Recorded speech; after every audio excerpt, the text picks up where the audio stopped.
Here's special guest host, Larry Fedoruk.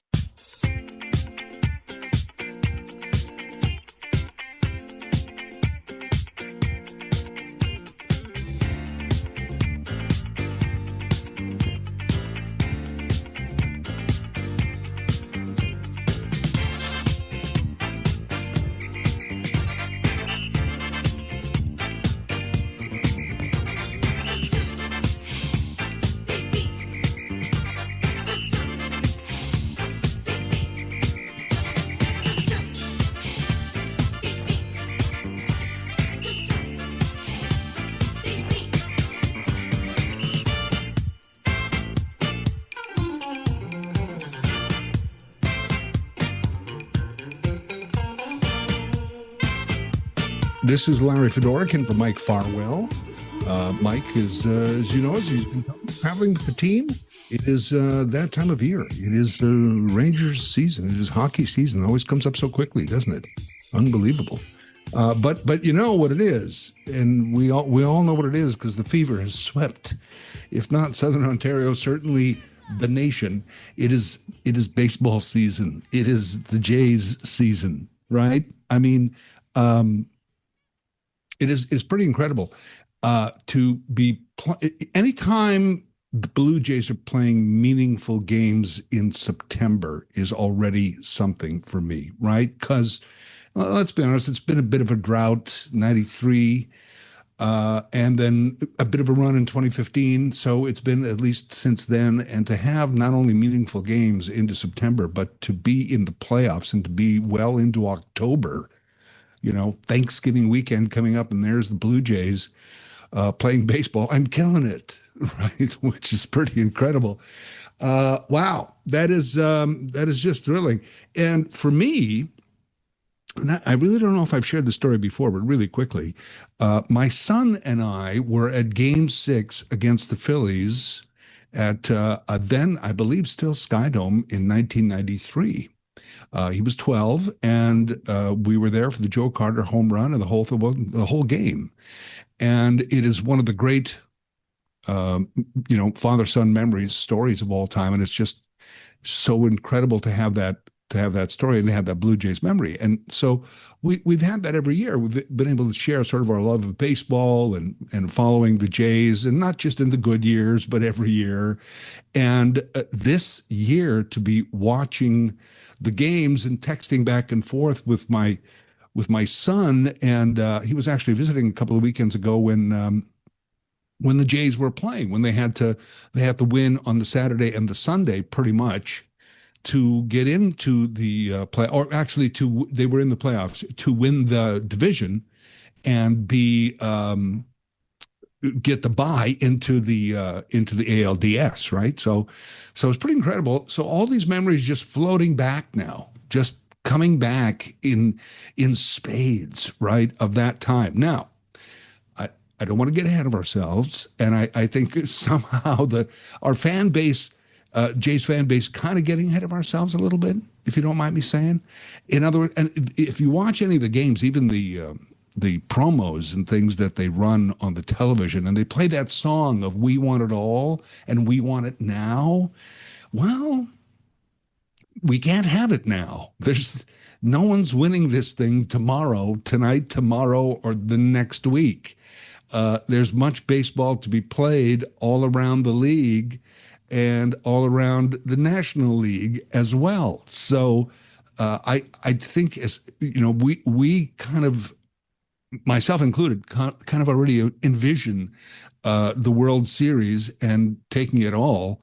But there's a lot to go. There's a lot to go. And I think, you know what I think, though? I think the players, the Blue Jays themselves, and the coaches, and whoever's directly involved around the team, they're not getting ahead of themselves. I think that's pretty cool. I think they're, pretty smart professional guys who are saying, well, you know what? There's two. We got two. It's far from over. Though I would love a sweep. It's just another game tonight. Well, sort of. And there's a lot to go. But the Fever is just, I don't know. I'm loving it. I'm loving it as a baseball fan and as a Blue Jays fan. I'm just loving this whole idea. And good luck tonight, 8 o'clock for game time. And if you are traveling around or you can't be somewhere watching this thing, you can hear it on 570 News Radio. We'll have that game, I think 7:30 is the pregame, and then 8 o'clock game time. So it's just going to be one of those things where people are going to be watching. I don't know, it's my imagination or not, but Sunday's game, well, I watched both of the games, but Sunday's game, 4 o'clock start, right? Saturday and Sunday was 4 o'clock. And I had to go across the street to the store for something. So I was like, 3 o'clock. Oh, I better get all that done. So I'm there for game time and everything. And I head out. It's about 3:15. And the streets, now it was a Sunday, but it's usually fairly busy. The mall was dead. The streets were dead. I was like, is everybody actually at home or somewhere already camped in watching the game? Because I'm sure, there is that effect. There is that effect of the population in Southern Ontario. It's just, we're getting ready for a Jays game. We can't go out. We can't do anything. We're all tucked in somewhere at a favorite watering hole or at home or somebody's house or whatever we are to watch this game, as it will be tonight. So very exciting. There's a possibility. In '93, we played the Phillies for the World Series. And there's a possibility this could happen again. Again, getting way ahead of ourselves, sorry. But there's this possibility that it could be a Jays-Phillies. It doesn't look like it. I don't think Phillies are going to make it. If I'm cheering for anyone else, which I'm not, I think, cheer for Milwaukee. Because Milwaukee has just not been in the postseason like forever. Okay.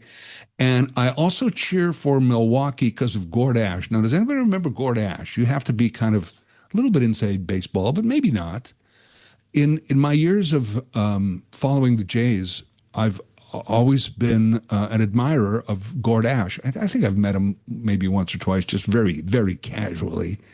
But Gord Ash is this great story that somehow doesn't get told because the story is of the players on the field, right?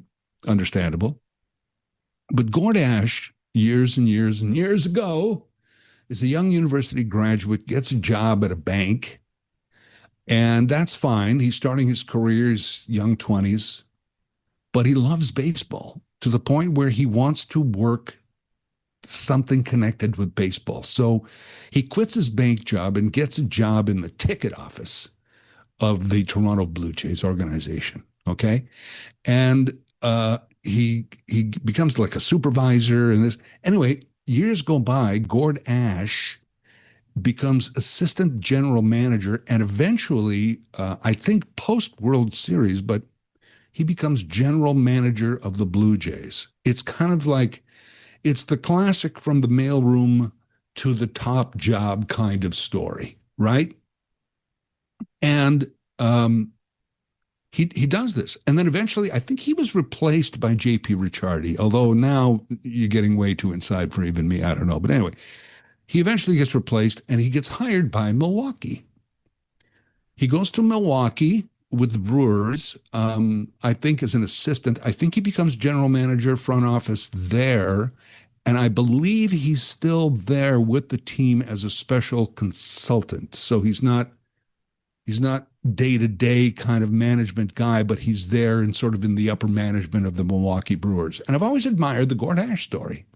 So I was kind of on the side in the National League, cheer from Milwaukee, and unfortunately, they haven't been able to make a go of it till this last couple of seasons, especially this year, now they're in the playoffs. So it's kind of cool. I'm cheer for Milwaukee there. Dodgers, Phillies, whatever. You've had enough. You had enough.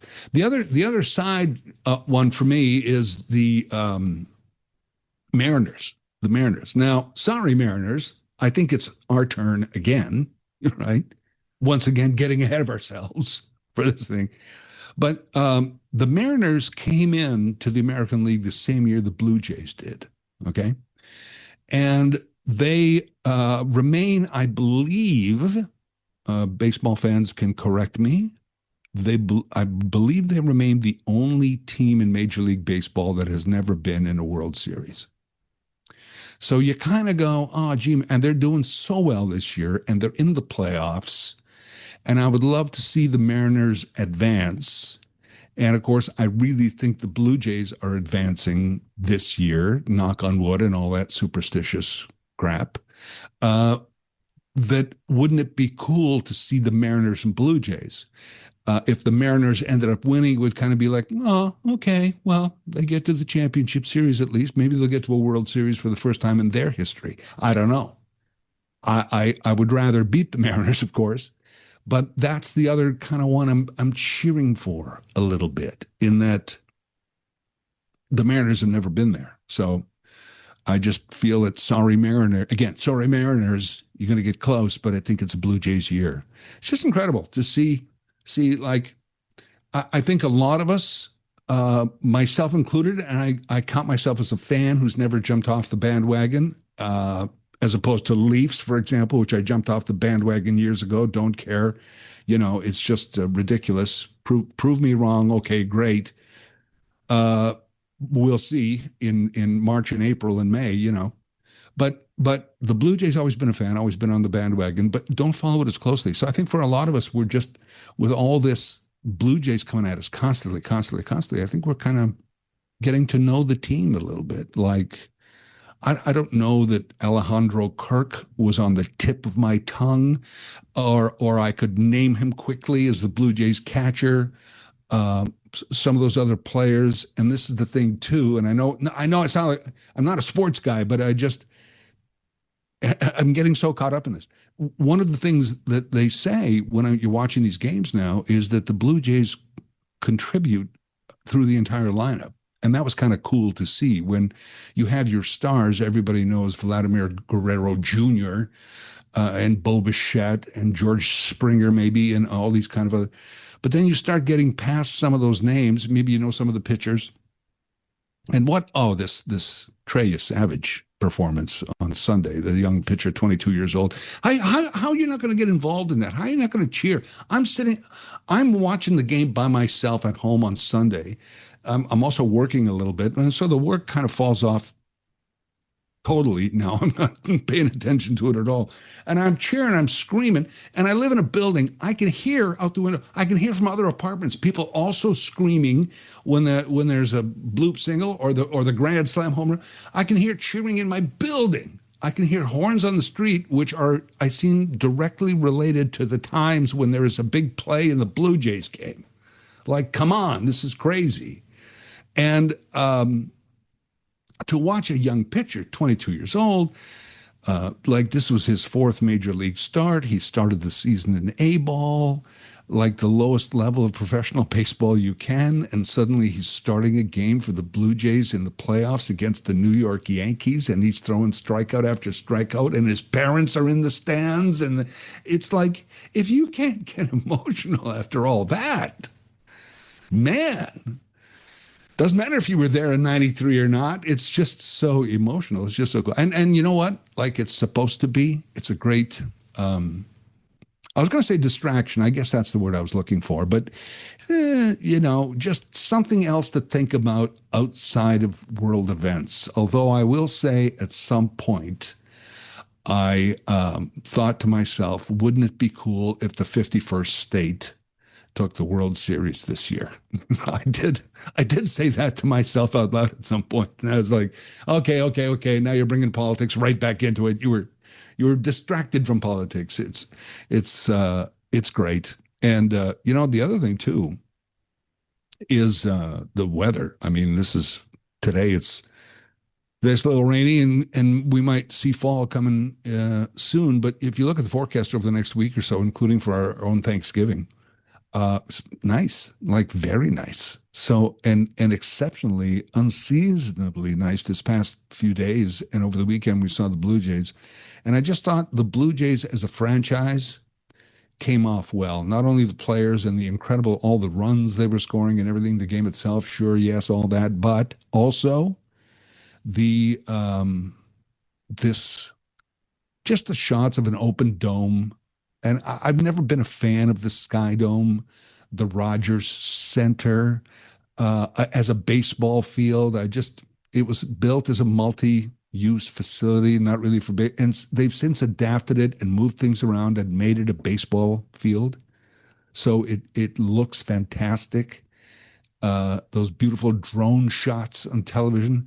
It just makes the whole franchise look good, in case anybody forgot how good it is and how professional it is. So anyway, baseball fever. I've definitely got it. We got our usual Blue Jay feature coming up tomorrow on the show. Today we have a lot of cool stuff to talk about.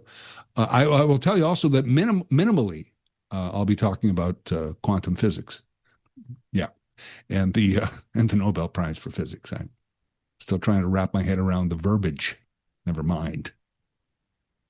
I failed physics in high school twice. So, nevertheless, we've got a great show. I'm going to go through our lineup and tell you what we got coming up today. Larry Fedoruk in for Mike Farwell. This is 570 News Radio. Be right back.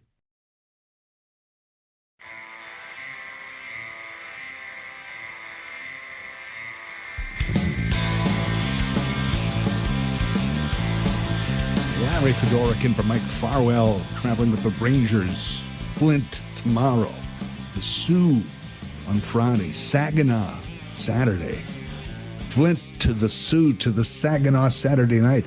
Isn't that a Stump and Tom song? I think it is. I'm not sure. I'm not confusing it with something else, but go Rangers go. Yeah, all those games tomorrow and Friday and Saturday on 570 News Radio. As I said, as is the Jays game tonight. 7:30 pregame, 8 o'clock in Yankee Stadium. Man, you thought Rogers Center was loud. Wait till tonight. It's going to be incredible. Just sweep it. Just sweep it. Be done. Come home. Rest. Wait for the next series. That would be nice. Would be nice. Either way, go Jays go. So coming up on the show today, we've got a lot of things to talk about, as you've been hearing all morning on 570 News Radio. This is the day that Mark Carney is going to Washington, D.C. I think touchdown is about 11:30 this morning, and then off to the Oval Office for face-to-face with the Orange Face. Interesting. I want to know why he's going. I mean, the obvious why he's going, but my point on that is that there's constant negotiations and groups of Canadians down there that really don't make the news on a daily basis, where committees of this and groups of that and various politicians and ministers and things that go down all the time and are constantly negotiating vis-a-vis the tariffs. Why the leader? Why the prime minister today with a face-to-face? What is that about? Why would he go today? So we're going to be talking about that. Julie Simmons is going to join us. She's an associate professor, Department of Political Science at the University of Guelph. She's coming up just after 9:30, and we're going to talk about that. We're going to talk about the visit of Mark Carney and tariffs in general, and of course, our friend and yours, Pierre Poilievre, writing an open letter to the Prime Minister, encouraging some results, actually asking for results. Don't just go there for another lunch, he said. Yeah, that's his job, I guess, Don't want to focus on Poilievre at this point, but that is his job to, that is the opposition job, right? Hold the feet to the fire, be opposed, present another point of view. It's not an easy job, and it's his. So I understand that, and he's also been a little bit different. People say this is an actual political strategy, by the way, that Pierre Poilievre has kind of, at some point, not always, toned it down a bit in news conferences, in question period in the House of Commons, because the sort of the high level of populism that he was expressing was not resonating well. And they felt he needed to tone it down. So we'll talk about Poilievre's letter. We'll talk about Mark Carney's visit to Washington, about tariffs. Julie Simmons, political science at Waterloo, will be coming up.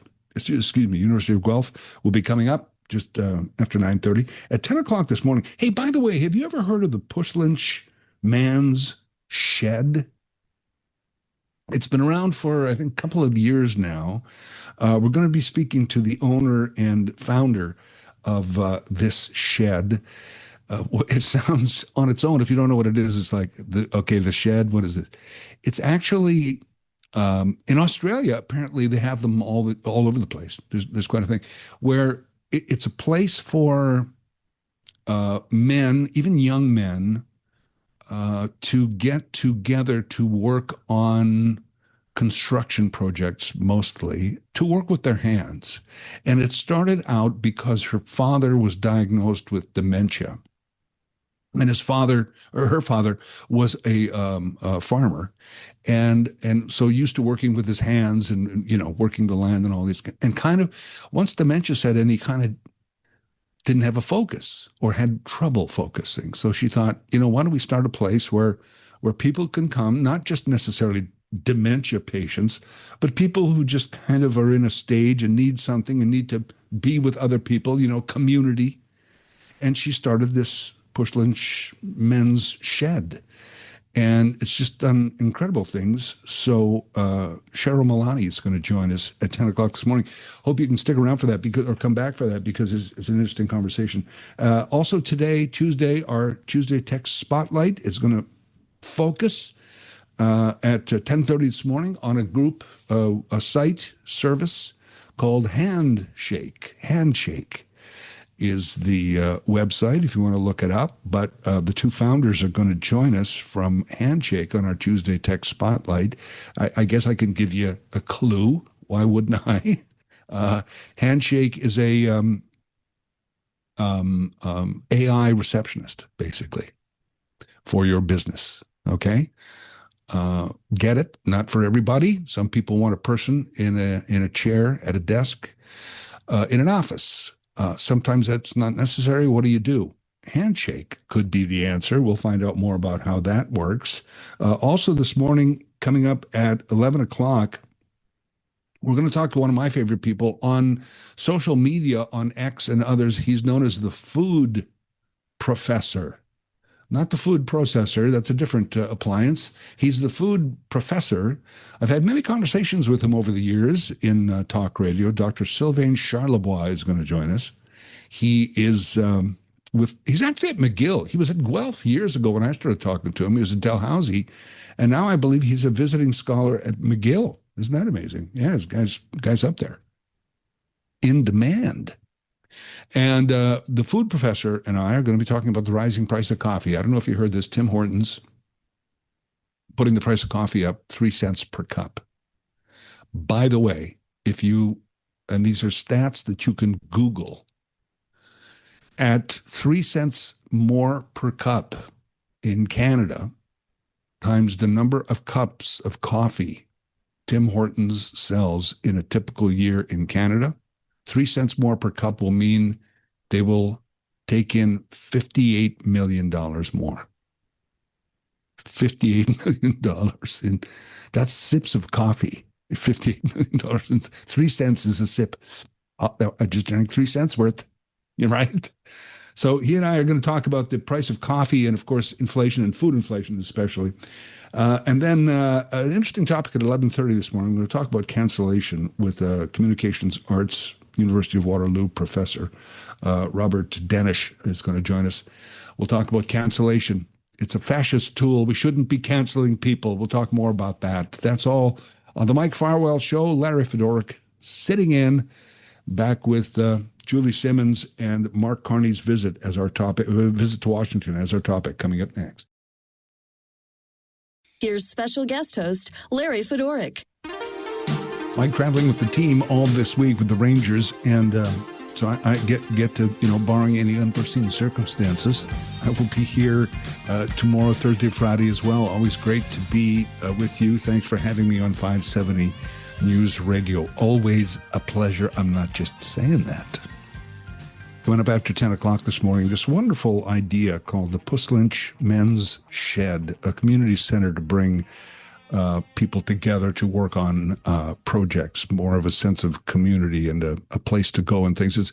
I'm not doing it justice by that description, but we're going to have the founder of it on just after 10 o'clock this morning. We'll have that conversation. That's coming up. Don't forget, Tuesday Tech Spotlight comes your way at 10:30 this morning.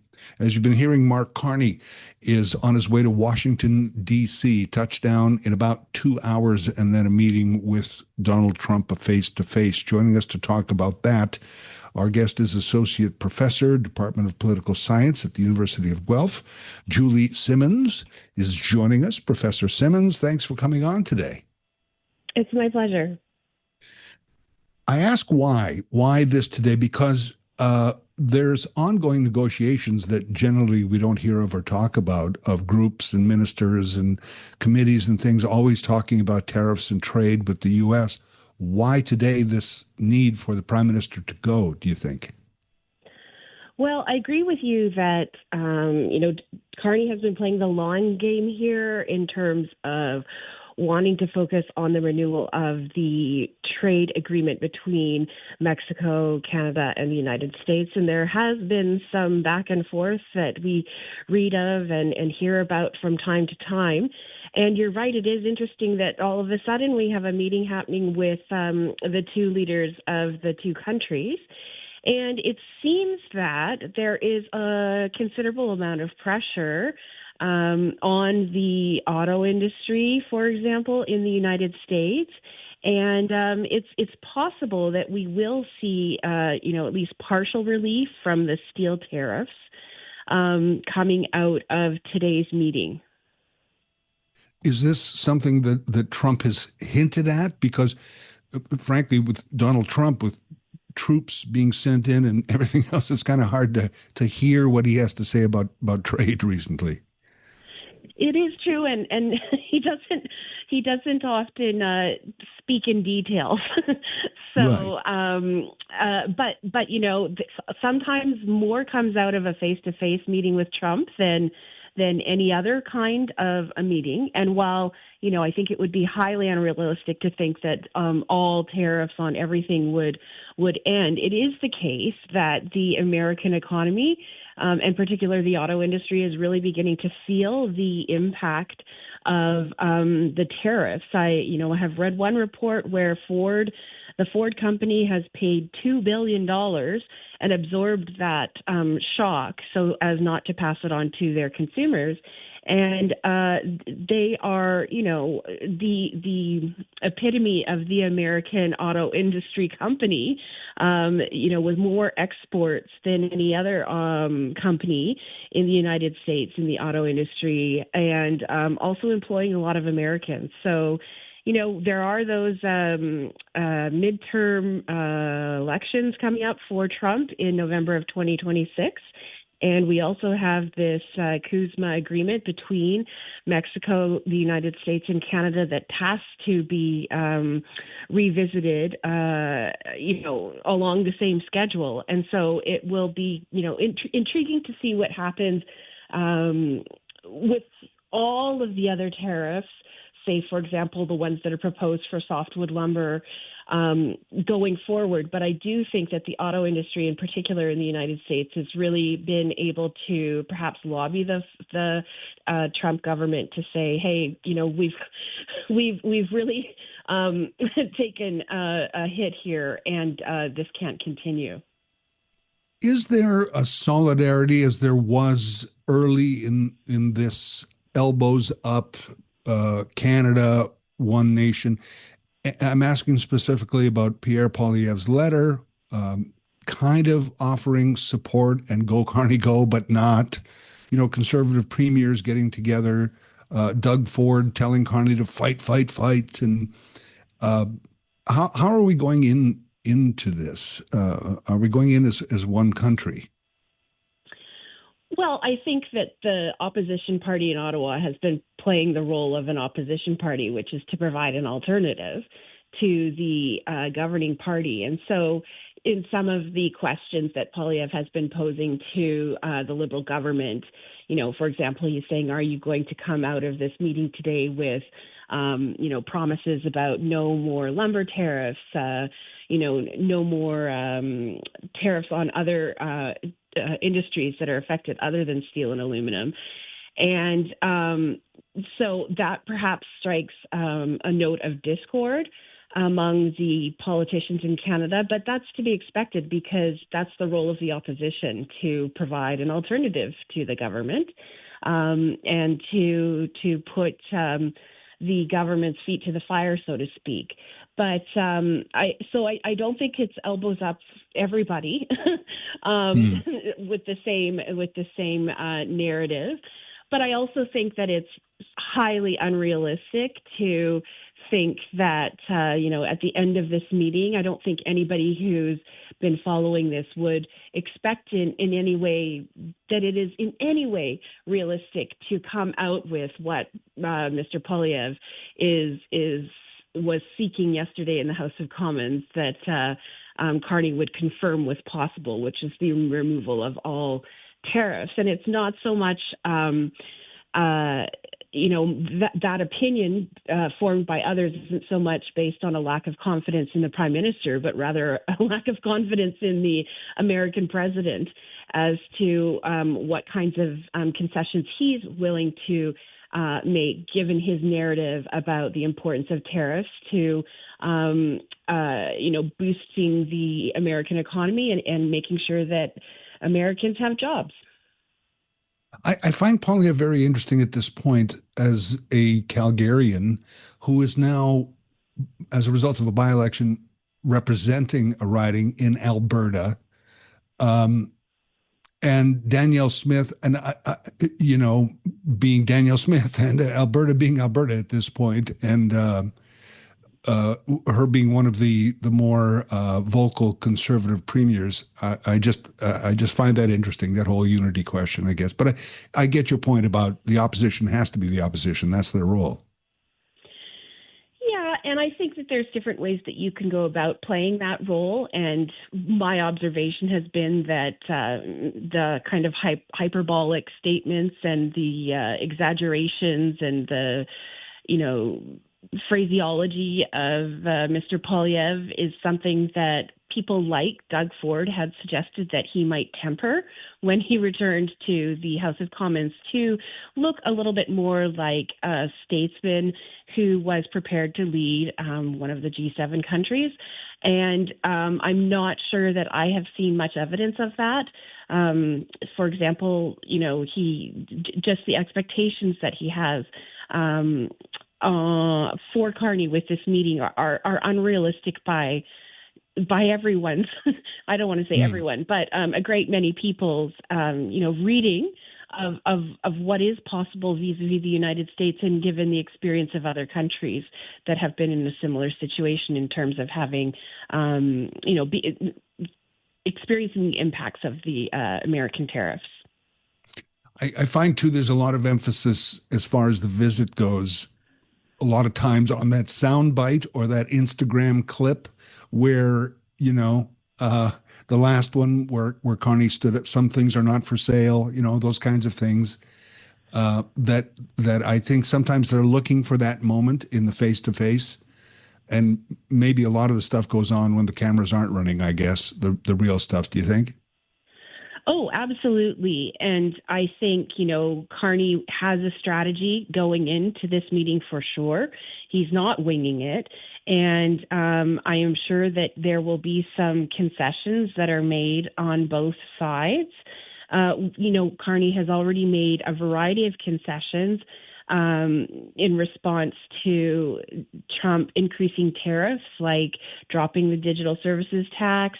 Some of the retaliatory tariffs, have been reduced or eliminated, and he's boosted border security. He's fast-tracked defense spending, because there's a lot of pressure on NATO countries to meet their defense spending targets. And so Canada has made those movements, and we haven't, as of yet, seen any kinds of concessions really made by Trump that have been, major movements towards an end to this, tariff tension.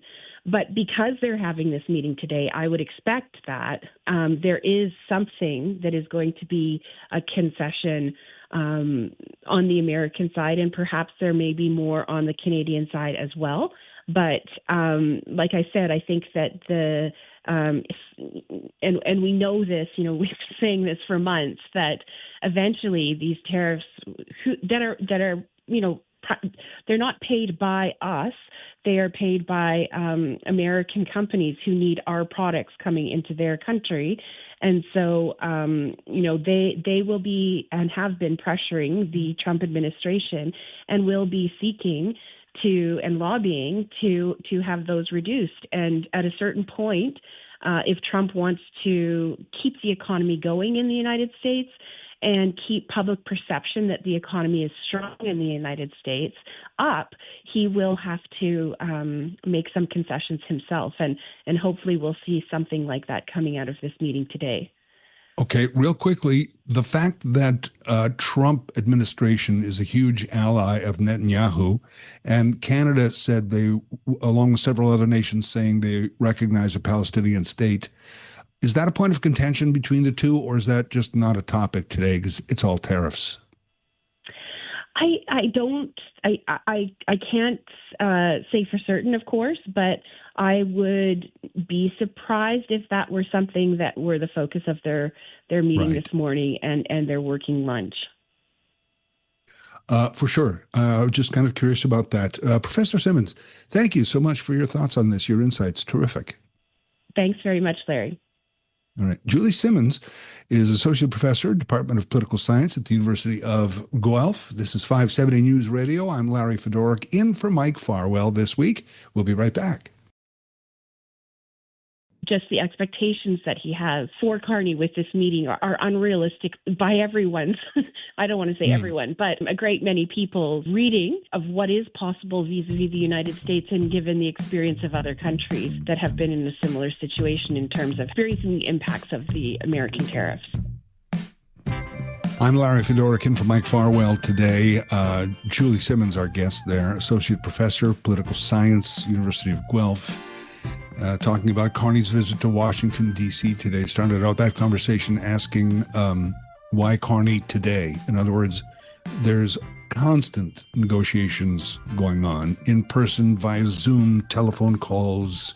There's always committees and groups and lobbyists and what have you in Washington working on the future U.S., Canada, Mexico trade agreement, all of the stuff, and tariff issues, lumber, auto parts, certainly the big focus today, I believe, and so did Professor Simmons.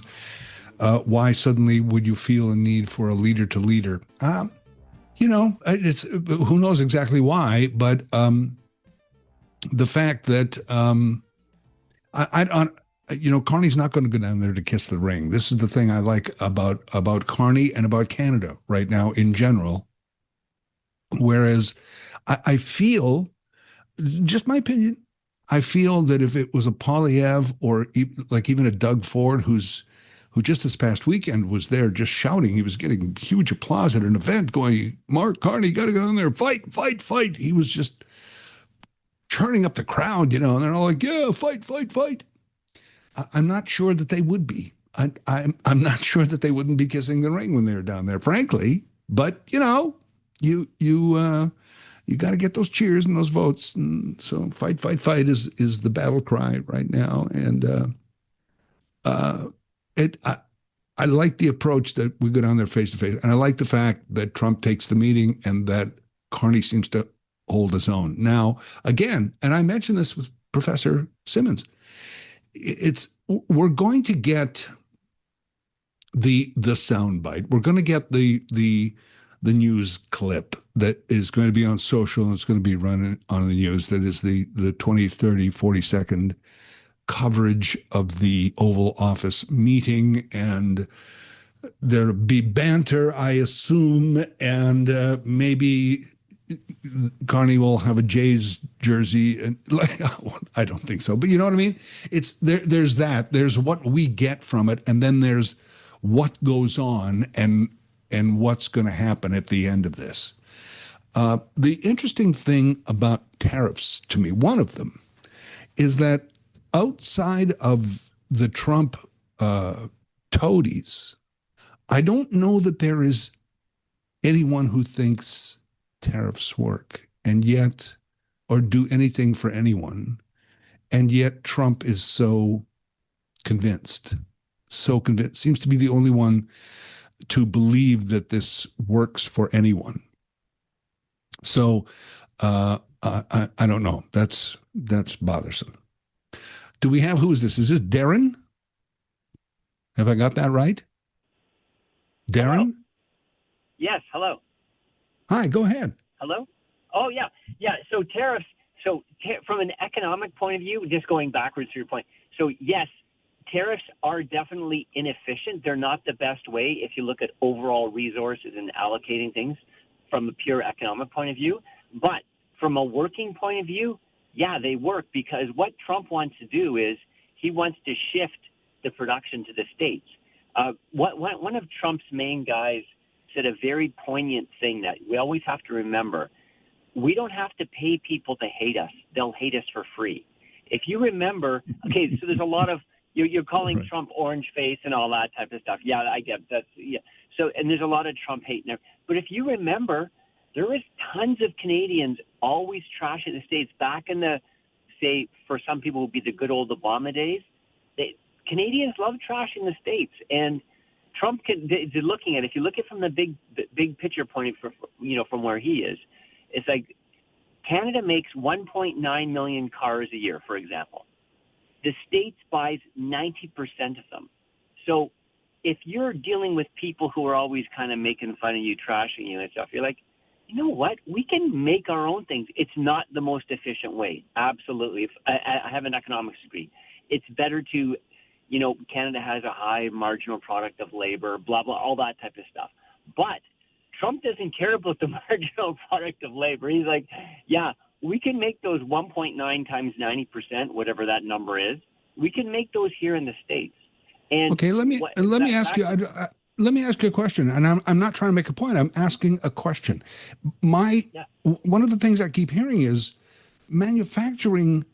That train has left. That ship has sailed. Where the United States is, they're in knowledge, they're in services, they're in tech. Nobody wants to be setting up factories anymore. That other people manufacture, not the United States. Yeah, exactly. I mean, Canada was manufacturing those because when you factor everything in, all the different, dollar value, like the exchange and the marginal product of labor, like the workforce that Canada has and all that stuff, it is the most efficient way that Canada produces those ones and sends them to say that's why they were doing that, because that's how it all shook out. Even though there's not very much with the, NAFTA and the old auto pact, they already had it in place, that type of stuff. But no, it isn't. You're right. It's not the most, but still, it's 1.9 times 90% of manufacturing that the States could be doing. But the thing, what I think Poilievre is doing is he's holding Carney to what Carney said he was going to do. And I know I can tell you don't like Poilievre, and you're kind of a bit on the Carney, which is fine. That's totally cool. My personal belief is most definitely recognizing Palestine is going to come up. And most definitely, if it was Poilievre there, I think he would do better. Because I think Trump was happy that Carney won, because it's easier for him to shaft, the lefties or whatever. But if it was Poilievre, I think we would have done better. I don't know. That's my opinion, but I think we would have. That's a very interesting point. That's a very interesting point. Darren, thanks for the call. Got to go just for time here, but interesting. Again, touchdown 11:30 in Washington, meeting to follow. So by midday today, we'll already get some more news as to how that meeting went. This is 570 News Radio. More in a moment. Here's special guest host, Larry Fedoruk.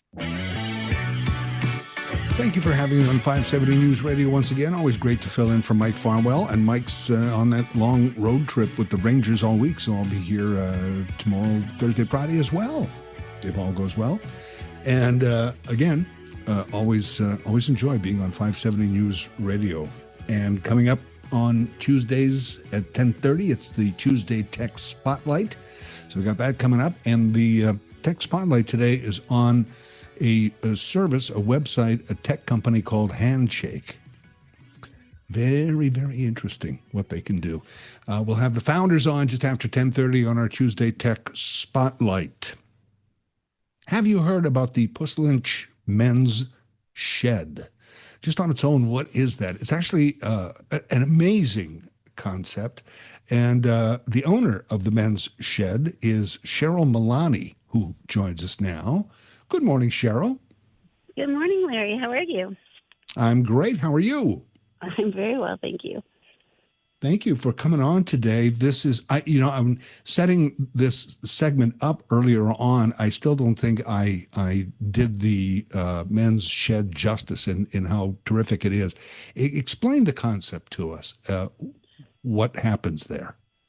Okay. So there's lots of men's sheds all over the world. I actually found it in Australia because my daughter moved there. Didn't know that we had men's sheds in Canada, which we do. And for me, every men's shed's slightly different, but the concept of it is having people, gentlemen that are retired or they're transitioning from, one point of life to another. In our men's shed, our main focus is sharing intergenerational knowledge. So we have members that range from 15 to 91. They come, we get together a couple times a week, and then we also have breakout projects. But it's a place for men to meet and do men things. We've got backhoes and skid steers and wood shops, and so it's been a lot of fun. So it's a chance for men to, certainly there's the social and the getting together, but they work with their hands for the large part. Yeah. In our particular situation, this came about really because my mom and I still have the family farmstead, and my father did everything himself. He built buildings, he built furniture, he fixed tractors, and when he got dementia, he got depressed. Like, he was really, upset that he couldn't do the things he used to do. He was missing that side of his life. And so when we created the men's shed, the camaraderie and the guys going out to his shop, and they were working on wood. Maybe he couldn't, but he was there and he was part of it, and he was having a lot of fun, and he knew a lot. So he was passing that knowledge down, and it was something that he really believed in. He was always helping people learn how to change a tire, fix a fence, whatever it was. So rather than have the farmstead kind of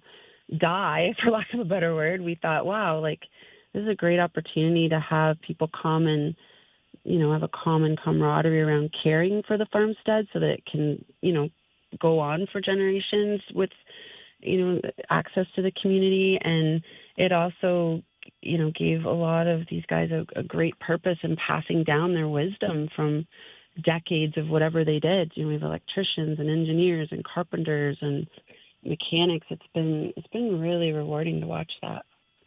Your father, Brian Gibson? Yes, Brian Gibson.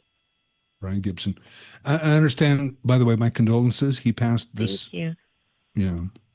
Yeah, he passed away early June, but he got to go to a men's shed function that we did. One of them was going to a steam museum that we have just next door to us I didn't even know about my entire life. And he really enjoyed that day, and we had a lot of the members come, and we learned some things, and he just had so much fun talking to the guys. So I'm really, really grateful that he was around for that. And, I know if you could kind of look down from above, if, you could see all the different learning that's happening. And we had another big event in September where, we had grandkids and families, and a lot of the members could show their families what they were doing. And it was a great day. You're bringing back so many memories. My grandfather and many of my uncles farm people, and I've just remember they just seem to know how to do everything because they had to. Yeah. They had to, yeah. Yeah. And it's something that, some of the members are involved in masculinity studies and are involved in mental health. And, as much as, I just feel like humans are meant to be in a community and we're meant to share that knowledge. And a lot of people learn better that way. And it's just so great to see it travel through all these generations. And we have women too. Like we've got women that come and say, hey, like, can I come to a wood shop day with the men's shed and learn how to cut this or do this? And of course, we want to involve the entire community. And this particular membership group, that's our focus, is passing down generational knowledge and passing it up. We've got, as I said, some younger members that help us with all the tech issues that we have, because that's something that, and so it's great. And I think other men's sheds, like we're involved with a number of other men's sheds in the area. There's a big men's shed in Burlington. There's one in London called Forest City. Wow. There's one so we collaboratively did this big event, and it was just amazing to see everybody get together and help each other. And so I'm excited for where it's going. Ours is, probably uniquely particular to the intergenerational piece, and some of them choose to do things a little differently, where maybe they have different activities for retired guys to do together. It's just so cool that men's sheds can be whatever you want them to be, and serve that membership. So it's an exciting movement that I'm happy that it's getting a little more traction, because I think my dad would have really benefited from it. Being a businessman and a retired farmer, he just didn't fit with a lot of the programs that were out there, and this was something I think would have really helped him stay socially active. There's a movement also out there called the Mingle movement, encouraging people to get together. And this is what I'm appreciating about the men's shed, is that it is that. I'm so glad you mentioned there's 15-year-olds there, and it's not just old men telling war stories, although that would be fine too. Yeah. It's that. I mean, I understand you do cooking classes, you do kind of social interaction studies, all that stuff. Yeah, the cooking classes are really fun.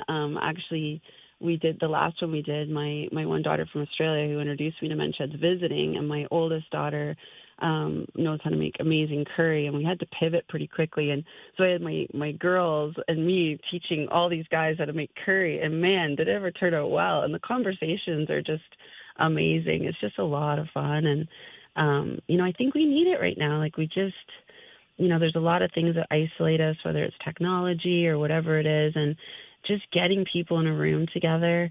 We had a donation of a saw the other day, and I got such a laugh out of, the 6 members trying to get this saw off my back of my pickup truck. And it's the sunset on the farm, and we have a little Wednesday dinner get together. And I'm like, wow, like this is just so much fun, and we would have missed out on it if we hadn't, opened up our doors. So it was a lot of fun. So how is that? You said saw was donated. Where do you, how do you fund this thing? How do you keep this thing going? Well, we're definitely working on that.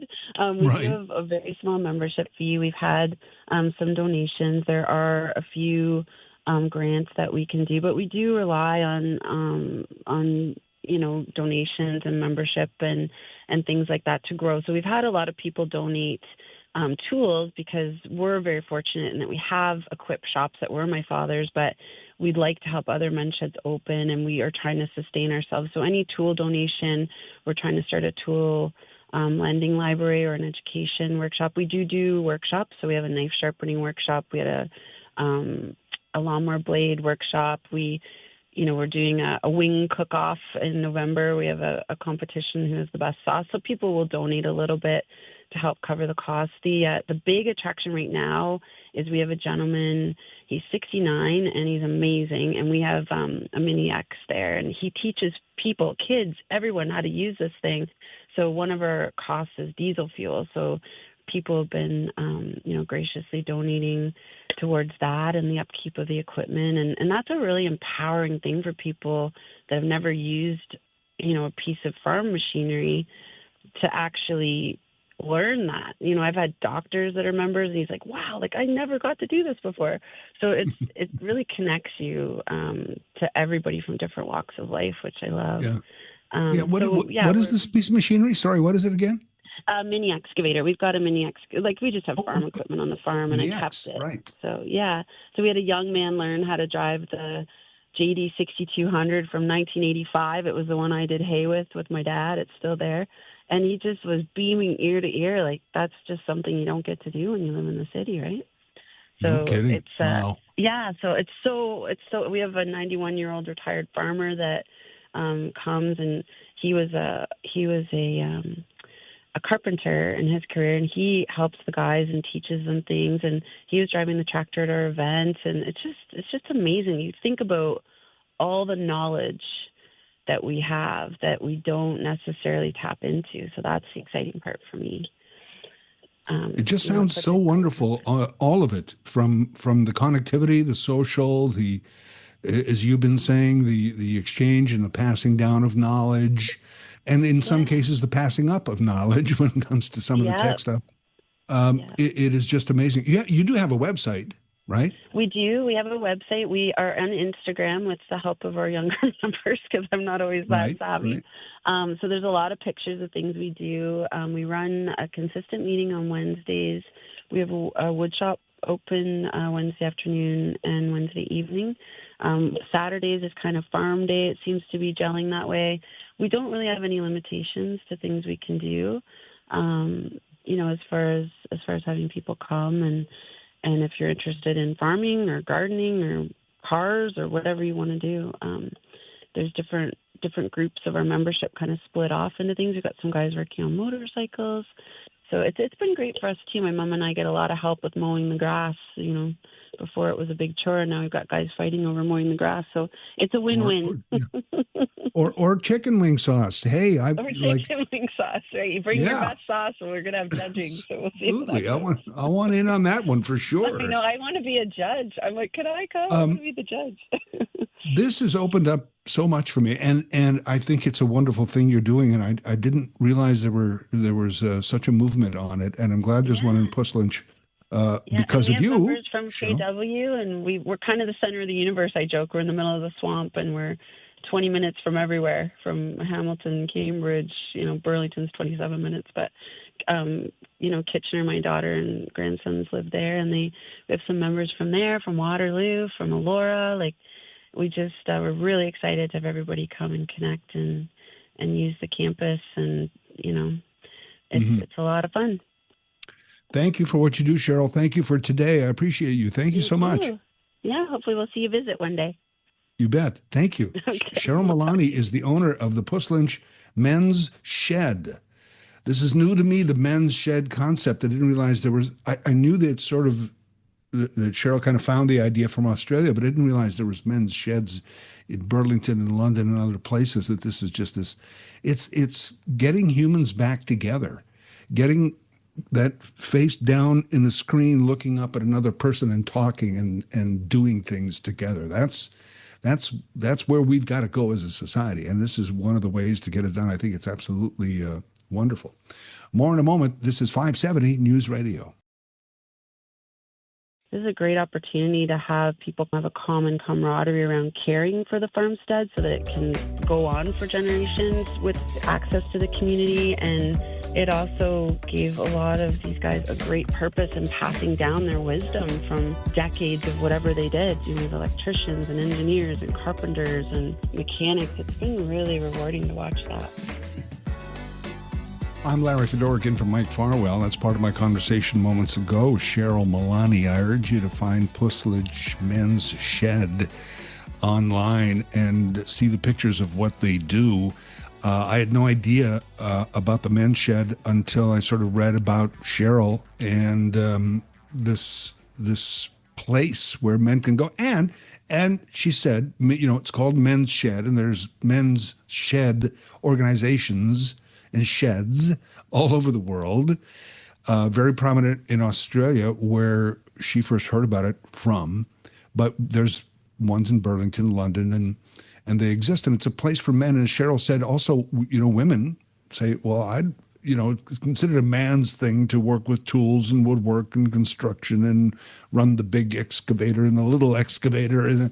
But women say, well, I want to know how to do that. And it's like, yeah, you're welcome. Come on down, So it's a real community thing. It's a sense of community. It's a sense of contact, human contact, which is, to me, huge. We are sorely lacking, for obvious reasons, human contact. That's why anything from, I'm not bringing this back to Blue Jays, but I'm just saying, even like a Blue Jays game where we're all having a common experience of watching it on TV or listening to it on the radio. That kind of thing is missing because we used to have the common experience when it came to media of watching Cheers on a Thursday night and talking about it on a Friday. And if you didn't see it, there was no, you weren't going to see it unless you happened to catch a rerun. So you joined in. Oh, tell me what happened. I missed it. That kind of media experience. We have sports is still a part where we can kind of have a common experience by watching sports together, or 40,000+ people in a stadium together having a shared experience. So that's how do you get that into community? Well, you have organizations like a men's shed where it's not millions of people or tens of thousands of people. It's a group of people in a community of 10, 20, 30, 40, 50 in a big event where people get together and they exchange knowledge. And for the people who belong, it's a place to go. It's a place to go to be with other humans. More of that, please. Right? Don't you think? Man, I certainly do. So look up Puslinch Men's Shed. And if you're in the area and would like to be a part of this, it's not necessarily about retirees or seniors, although that's some of the vast pool of knowledge that they dip into to pass along. But it's anyone. It's anyone and everyone, I guess, really. And and look at all the things Cheryl and I talked about, from cooking curry and chicken wings to running the mini excavator, Mini X. I didn't even know what that was, a Mini X. I was like, well, what is that? It's a mini excavator, Larry, come on. And I was like, yeah, I'd love to drive one of those. I always see those guys with the, excavators in the construction site. And I was like, boy, I'd like to take a turn at that thing just to learn how to do it, right? Man, machines, tool time, right? But it's more than that. As I said, it's more than that. So thank you again to Cheryl. Our Tuesday Tech Spotlight is coming up after 10:30. We're going to talk about a service, a group, a tech startup called Handshake. It's pretty fascinating. We'll find out more with the founders coming up after 10:30. I know on Tuesday mornings, Mike Farwell also likes often to bring you up to speed on council. We have from council chambers in Waterloo right now. We have a discussion from last night about the Kuntz-Labatt structure and keeping that going. So this is from Waterloo Council last night. Kuntz-Labatt House. Vanmar has multiple properties either within heritage districts or with heritage buildings, and it's really was seen from day one as an asset to the site and something we wanted to keep, but also meaningfully reuse as part of the project. So the key attributes that were identified through the heritage report that we've prepared are being retained. The house is being relocated to a more prominent location on King Street. Vanmar has worked with a structural engineer to make sure the building can actually physically be moved without damage to the building, and that's all been reviewed. And I'll just go to the next slide. Vanmar has been working with architects and has been reaching out to various local restaurant owners. That's really the ideal use for this building. We think it would be a fantastic restaurant on this site, something that allows the public to come in and see the building. And these are just some preliminary renderings of what that kind of repurposed building could look like on the inside. We would maintain sort of the wraparound porch and all of those aspects. And I would say significant work to the building facade and in consultation between Vanmar and our heritage team to really get this right and make sure it sort of works as part of the development. That's been a pretty key components. So that's Waterloo Council last night about that Kunst Labatt House.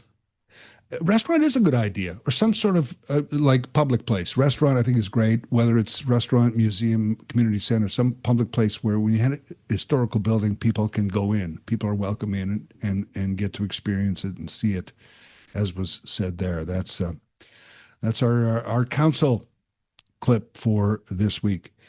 570 News Radio Tuesday Tech Spotlight is next. Here's special guest host, Larry Fedoric. Sitting in for Mike Farwell today after 11 o'clock, our discussion is the price of coffee and eggs and bacon and food inflation in general, but coffee specifically because of Tim Hortons' announcement that they're raising the price of a cup of coffee by 3 cents. 3 cents. Which, as I calculated, translate to about $58 million a year more for Tim Hortons. And so that's just what they take in more based on that. There's that many cups of coffee out there in Canada per year from Tim's. So that's coming up at 11 o'clock this morning. Right now, at this time on Tuesdays, it's our Tuesday Tech Spotlight. And today we look at a service that's been around for about a year. It's called Handshake. Handshake. And the founders are Tobias Dankovits and Victor Yakovlev. Tobias and Victor, welcome to Tuesday Tech Spotlight. Hey, Larry. Hey, everyone. Whoever wants to start, maybe Tobias, I'll start with you. I imagine both of you would like to chime in on what is Handshake. Tell people what it does. Awesome. So Handshake is basically an AI receptionist tailored for small, medium-sized businesses. We're taking breaking edge AI technology and we're putting it on the phone for businesses to be able to answer client calls effectively. Multiple calls at the same time, after hours, multiple languages, and a lot more. Okay. Years ago, I was involved with a sort of automated receptionist cassette recorder thing. Tell me how this would, other than the obvious advancement of tech, how this would differ. This is really based on a conversational approach. So it's kind of comical to be building a telecom service in 2025. Whenever we say AI receptionist, people automatically think of that horrible experience you might have when you call one of the big enterprise companies with the dial tree, the voicemail, the hold music, no callback. We're trying to delete all of that and make sure that whenever you call a service, you get a leading edge experience where your voice is heard. You get to speak with somebody, whether that somebody is AI or not, and you can get solutions in the moment, whether it's booking an appointment, getting information about a service or product, and getting off of the phone as soon as possible, effectively. Right. So, if somebody has Handshake, am I able to have a conversation with a AI receptionist?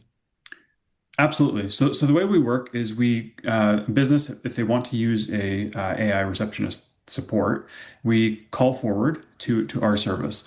So the small business owner still has the opportunity to pick up the phone. They hear the phone ring. They can give it a few rings. If they're busy, they don't have to worry about the caller going to voicemail and hoping that they can, leave a message. Julia, we call her Julia. She'll pick up and she'll have a full-on conversation on behalf of the business owner. Who's calling? Qualify? Or, is the service matching with the caller's looking for?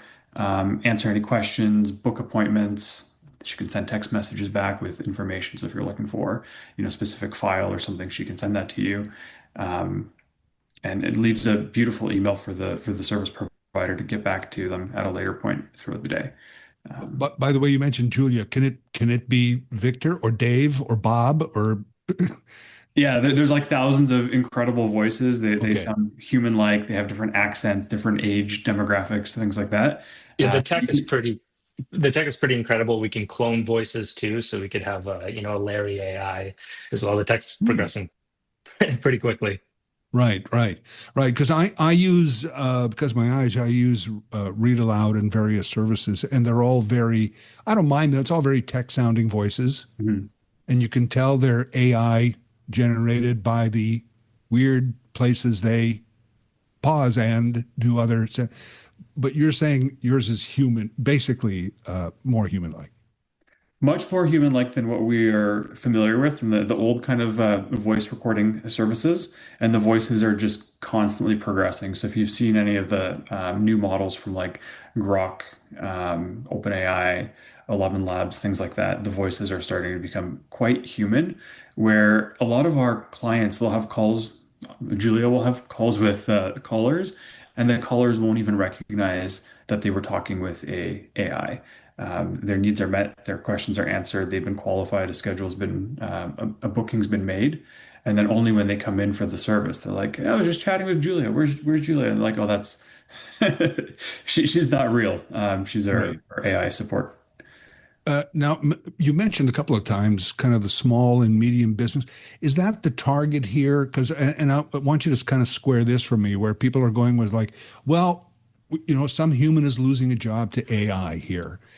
It's not really that, is it? Because it's a small or medium business that wouldn't necessarily be able to afford a person in that position. Is that more like it? That's right. So there's a different spectrum of services. So if you imagine like a doctor's office, for example, it's tough for a receptionist to go on a lunch break. They might not have coverage, so we can fill in those voids. If they're already dealing with a customer and they get another call in parallel, we can pick that up and make sure that we delete the wait time from the patient. If somebody has a screaming child at home and they want help now and book an appointment, we can make sure that their needs are heard a little bit faster. The really fun category for us is like the small, if you're a drywaller, for example, you might not have the capital to hire a full-on back office team.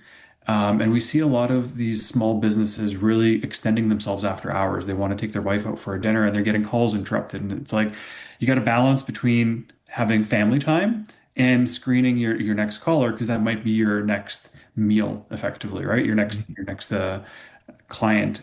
So Julia steps in to give you permission to not have to race to the phone if you're already talking with a client, if you're having some personal time, and still have the confidence that you're going to screen the caller, give them confidence that you are a business that's alive, thriving, willing to take on the work, and schedule them in for a good time to have a follow-on conversation. Part of my personal beef with calling service providers in the past is you get sometimes a real human receptionist, but they're not able to give you meaningful context on the project you have on hand. And then you'll have the tradesperson call you back from the truck when they're stuck in 401 traffic and you have background noise, and they're not really prepared to take your information down either. So we really want to make sure that you have a quality phone call. You can get the answers to your questions and relay all the information accurately so that the tradesperson can get back to you, or small business. Yeah, and I'll add in just to say that I think we look at AI as kind of a force multiplier. It's not really about replacing the humans. It's just about giving them time back to focus on higher value work and building relationships, and not doing some of the menial kind of, can I book an appointment, or what time are you open? Some of the basics that they don't need to be spending time on. You mentioned already drywaller, doctor, this and that. How does the receptionist, i.e. you, learn all the businesses to be able to be a qualified receptionist? Yeah, so the large language models themselves obviously have the world of information from the internet, so they're extremely smart as a starting point. But what we do is we tailor every AI agent to the business. So we will train it on their workflows, their services, their team members. So we do a kind of really deep training to tailor it to their workflows, their processes, and all of that. So every AI agent that we have is not a one size fits all. It's custom trained for their business. Also, when you talk about AI, you guys have been around about a year. Is that correct? That's right. What have you found from the beginning and now, and looking into the future, the comfort level with AI? Because as we alluded to earlier, it does make people nervous in a sense. You're saying it's a force multiplier, which I understand, and I appreciate all the things it can do. And there's a lot of people who talk about there's so many things it can do that we should be able to embrace. What is the comfort level out there that you're finding with AI? Well, that's a really good question. We kind of pivoted into this focal area Originally, I think we all had a little bit of apprehension to say, would clients, like this is you're going out to market trying to get new business, would clients be comfortable talking to a robot? And my personal experience talking to the enterprise level call centers with the dial trees and the robots, there's a negative stigma associated with it. It's like I want a person. I've got money in hand and a problem, and I want to pay you to help me solve that. I expect like answers. I expect to be taken seriously. What we found when we kind of did our early studies here is that people actually valued being heard and having their needs met fast with AI. And they were very willing to have a full-blown conversation, very thankful for the AI to, thanks for resolving that for me. And most of the time, not even recognizing they're speaking with an AI. So I think we were just shocked that the response of how positive people are embracing this technology. You call a service, the answer, you can have a full-blown conversation. You don't need to navigate this like insane dial tree, for billing and services, press one. It's like, I want to know, are you open today? What's the address? Can I book a meeting, right? Is so-and-so in today? To your point, Larry, like some of the initial hesitations from businesses are like, I want to own the customer conversations. I want to retain that personal touch. But what we saw is that, people don't necessarily care as long as they're getting the helpful answers, they're getting served. Personal touch doesn't necessarily mean human. It means, getting the results quickly. And it's so funny. It's so hitting home with me because when I have to call, I'll say credit card and the 800 number, it's so stressful for me. I won't even do it. I'll put it off. Yeah. Whereas this other service I found, and it was a live chat, keyboard back and forth. I had no idea whether it was a person or not, but all my questions answered in minutes. I was so happy. It was exactly what you guys said. It's true, I think. So, and that's what Handshake does. You're telling me. Yeah, absolutely. Right. Like what breaks trust isn't AI, it's bad AI. So if you have a good experience, right, you're going to retain that trust. Yeah. But on that front, there's also like, we've all called services before where a human answers, and you've had a bad conversation. You have a lot of background noise, or somebody's having a bad day, and you're not getting your needs met. And you can have bad phone calls with humans. You can have bad phone calls when they don't pick up. You can have bad phone calls when you're being told to wait. The new iOS already has a hold feature for those big companies that don't offer a callback service. They know you're going to be on hold for 45 minutes. Apple solved that to allow you to have a callback, I guess. It's our Tuesday Tech Spotlight with Handshake, AI receptionist, but by itself, not even that does it justice. We're trying to give it even more context and a picture of what it is here. Handshake with the founders, Tobias and Victor. We'll have more Tech Spotlight in a moment here on 570 News Radio. Larry Fedorikin from Mike Farwell. We are back with our Tuesday Tech Spotlight.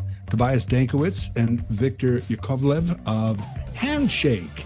As Tobias and Victor said at the beginning, an AI receptionist. And let's just cover that again a little bit so that by itself it gives us a picture, but it doesn't do justice to what it is. It is AI generally for small, medium businesses who need a person on the other end of the phone. The person happens to be AI, but let's call it a person, right? Yeah, that's right. Exactly. Yeah, so small businesses, they miss calls, right? Missed calls or missed revenue, and owners have to wear a lot of hats. They're looking to take things off their plate, and one of the things we're helping them do is, get off the phones and focus on high-value work. And again, what it's not that dial tree where please hold, leave a message, press 1 for this, 2 for that. Terrible hold music, which, by the way, you can choose now to choose pop, to choose country. I don't care. I want to talk. So it's not these dial trees. It's an AI receptionist. That's funny. Yeah, that's right. It's funny you mentioned that some of the big companies were solving the wrong problem. They give you the option to choose your hold music as opposed to figuring out how do we give you answers and solutions faster. You're going to be on the line for the next 40 minutes. Instead of giving you a call back, pick pick your version of the elevator music you want to listen to. Right. So you've been around about a year, and we talked a little bit about all the different kinds of small and medium businesses there are that Handshake has to learn, that your receptionist has to learn, that you have that available. But what about now? Handshake has all my data, if you will. Should I be concerned about that? So we don't actually own your data. Every client has kind of their own isolated container of their knowledge. So it's not training the global models based on your business. There's going to be a concept of memory so that when a customer calls, you'll be able to acknowledge and be like, hey, Larry, thanks for calling back. You brought your car in 6 months ago. Or are you calling in for another oil change? So you can have that personalized experience as you would expect with like a small family run organization. But we're not like that information isn't going to be leaching and training the additional models. That's part of the privacy that we adhere to. Right. And then we can also turn up that privacy requirement depending on industry. So if you're in like medicine or legal, you'll have a bunch of different regulations you need to adhere to and not record phone calls and not store data and things like that. Domicile it in North American or Canadian data centers and things like that. So, and I don't need a client list or anything, but what kind of businesses have you heard from in this past year? There must be a great variety, I would think. Yeah, there's a huge variety, started in the home services space, the automotive, and then, we've grown into legal, medical, hospitality and entertainment. It's kind of across the board. Which is, as we said earlier, and I wouldn't mind if you kind of repeat that again, how Handshake learns the business, be it medical or drywall or whatever it is, right?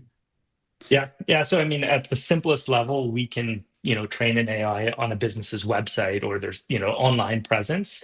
But we take it a step further and we interview the business owner, understand what are the unique quirks of their business, and we kind of translate into training for the AI.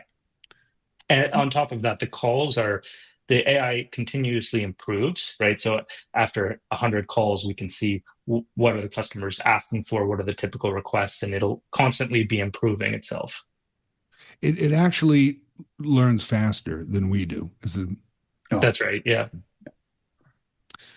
So also, and you mentioned earlier the different voices and things, even different accents. Did I hear you right? And different languages? Is that correct? That's right. Yeah. Yeah. 30 plus languages. We can handle different accents, different pronunciations. Absolutely. Can it do it on the fly? Yes. Wow. Yeah. So if it detects a strong accent and I'm having problems with English, it might start speaking to me in another language. Correct. And then the beautiful thing is when we relay the summary of the call back to the business owner, they don't have to relearn that language either. They get the summary in English. Wow. So I'm just a moment for me I'm blown away here. It's stuff that is happening and going on, but when you hear about it and you guys are doing it over at Handshake, then it's just I don't know. I'm constantly amazed. I'm of the generation where I didn't grow up with it. I'm learning it as I go along. So I think you guys are younger. You probably grew up with tech. We have, I think, once every couple of weeks, a little bit of a wow moment where it handles something that we didn't even kind of expect it to handle so well. So surprising to us too. Right. So how do people get a hold of you? I just typed in Handshake and your website came up, but so the website is handshake.app. It's actually really cool. Anyone who's interested in just checking it out or having a conversation, you can have a convo right with Julia in the browser, get a sense of her voice, her capabilities, and things like that. And then onboarding with clients is really easy. We do a quick interview to make sure that we kind of cater it. We recognize that small businesses are special. We don't want to give you a boxed solution. We need to make sure we can kind of be an extension of your team. And then we give you an email with a button. You click it and it's enabled basically on your phone. So you maintain your phone number, We use call forwarding so that when you're not available to pick up after hours, or if you're, just busy, Julia will handle the calls, and then you're automatically turned on. It's really easy, incredibly powerful. Wow. So yeah, nobody's coming in my office to set up a tower and a port and a system, and right. That's right. Yeah. Wow. That is amazing. And again, it's handshake.app. App. That's Yeah. correct. APP. Yep. Handshake.app. Wow. And I take it business is going well. I hope it is. And I hope it continues to do so over at Handshake. Thanks so much. Tobias, Victor, thanks a lot, guys. All the best. All right. Thank you so much. Take care. Tobias Dankowitz and Victor Yakovlev from handshake.app, the AI receptionist, voices and languages and whatever else you need as an AI receptionist through Handshake. This is our Tuesday Tech Spotlight. We'll return with the price of coffee and food inflation with one of my favorite people, Dr. Sylvain Charlebois, the food professor. That's next here on 570 News Radio. Here's special guest host, Larry Fedoruk. Mike Farwell on the road with the Rangers. Tomorrow night you can hear the game on 570 News Radio. It's in Flint. Friday, the Sioux. Saturday, Saginaw. And then Mike is back on, I think Tuesday, right? Monday, Thanksgiving. But Tuesday he'll be back on this show. So I'm here all week, and always a pleasure to be on 570 News Radio. Coming up after 11:30, we're going to be talking about the politics of cancellation, how it never works from either side of the political spectrum. Right now on the program, a number of times I've talked to this individual about, and generally we're always talking about food inflation and prices going up, it seems. But yes, Tim Hortons announcing that the price of a cup of coffee is going up 3 cents, 3 cents per cup. So what's a large? I think it's about $2, isn't it? I'm usually a coffee at home kind of guy, which we'll talk about also, but the price of that. But Tim Hortons announcing the price of coffee going up 3 cents.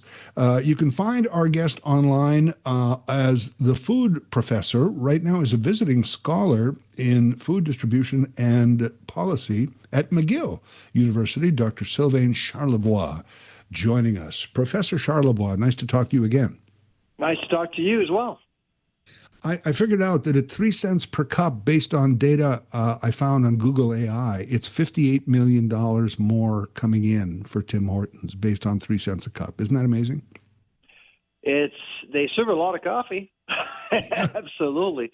Now, I was expecting this months ago because when you look at coffee prices, they've been up since, I'd say, April. Right now, coffee prices are about 50% higher than the 5-year average. It was just a matter of time before we hear one of the chains, and typically it's Tim Hortons that's first out of the gate. We are expecting other chains to follow suit, but typically Tim Hortons, when they actually increase prices, they do increase prices by a dime to 25 cents. So the increase actually, to me, is very modest. And if you look at the price of a cup of coffee at Tim Hortons, the small size, by far the cheapest right now in Canada is McDonald's at $1. They probably lose money selling a cup at $1. But for the medium size and the large size, Tim Hortons remains your cheapest option, despite the increase. I think that Tim Hortons really, really wanted to remain as competitive as possible despite higher coffee prices. When you say not surprised, I love Tim's, but I'm mostly a coffee at home kind of guy. And I've seen those prices of coffee in the grocery store. I want to say skyrocket. I don't know if that's appropriate because it's so high now. Oh, no, absolutely. Well, in retail, there's been an issue, of course, which has nothing to do with climate change or anything like that. It's basically counter tariffs. Counter tariffs has actually made coffee more expensive, and that's why coffee prices have exploded. They're up 32% since the beginning of the year. And so most people don't know that since March the 4th, we were applying counter tariffs on coffee coming in from the United States, and we do package a lot of coffee coming from the United States, or we buy roasted coffee or coffee that has been processed that do enter from Brazil, Costa Rica, or other places. I mean, let's face it, America is a huge market, so it's hard to avoid. But essentially, I would say that the issue of production will remain for a while. Brazil, in particular, where I was a few months ago, they are facing a La Nina year, which means less moisture, no rain, and that's going to impact yields. And so we are expecting coffee production to be impacted, especially for Arabica beans, which is the most popular of the beans. And typically Brazil, Colombia, I assume, are still 1 and 1A for coffee production. There's really no significant other place in the world where we can go for coffee or get coffee? Buy coffee. I know what you mean. Yeah. Well, there's Guatemala, there's Peru. There are tons of different countries that do produce a lot of coffee, but Vietnam and Brazil are really important players. And so, but when you look at forecasts right now, I don't see how coffee prices will drop. So that's why I think that Tim Hortons felt they had no choice but to move on this. And again, I don't think that McDonald's will change anything. I think their small size cup will remain the same price, but I wouldn't be surprised if McDonald's actually increases prices for medium and large sizes cups.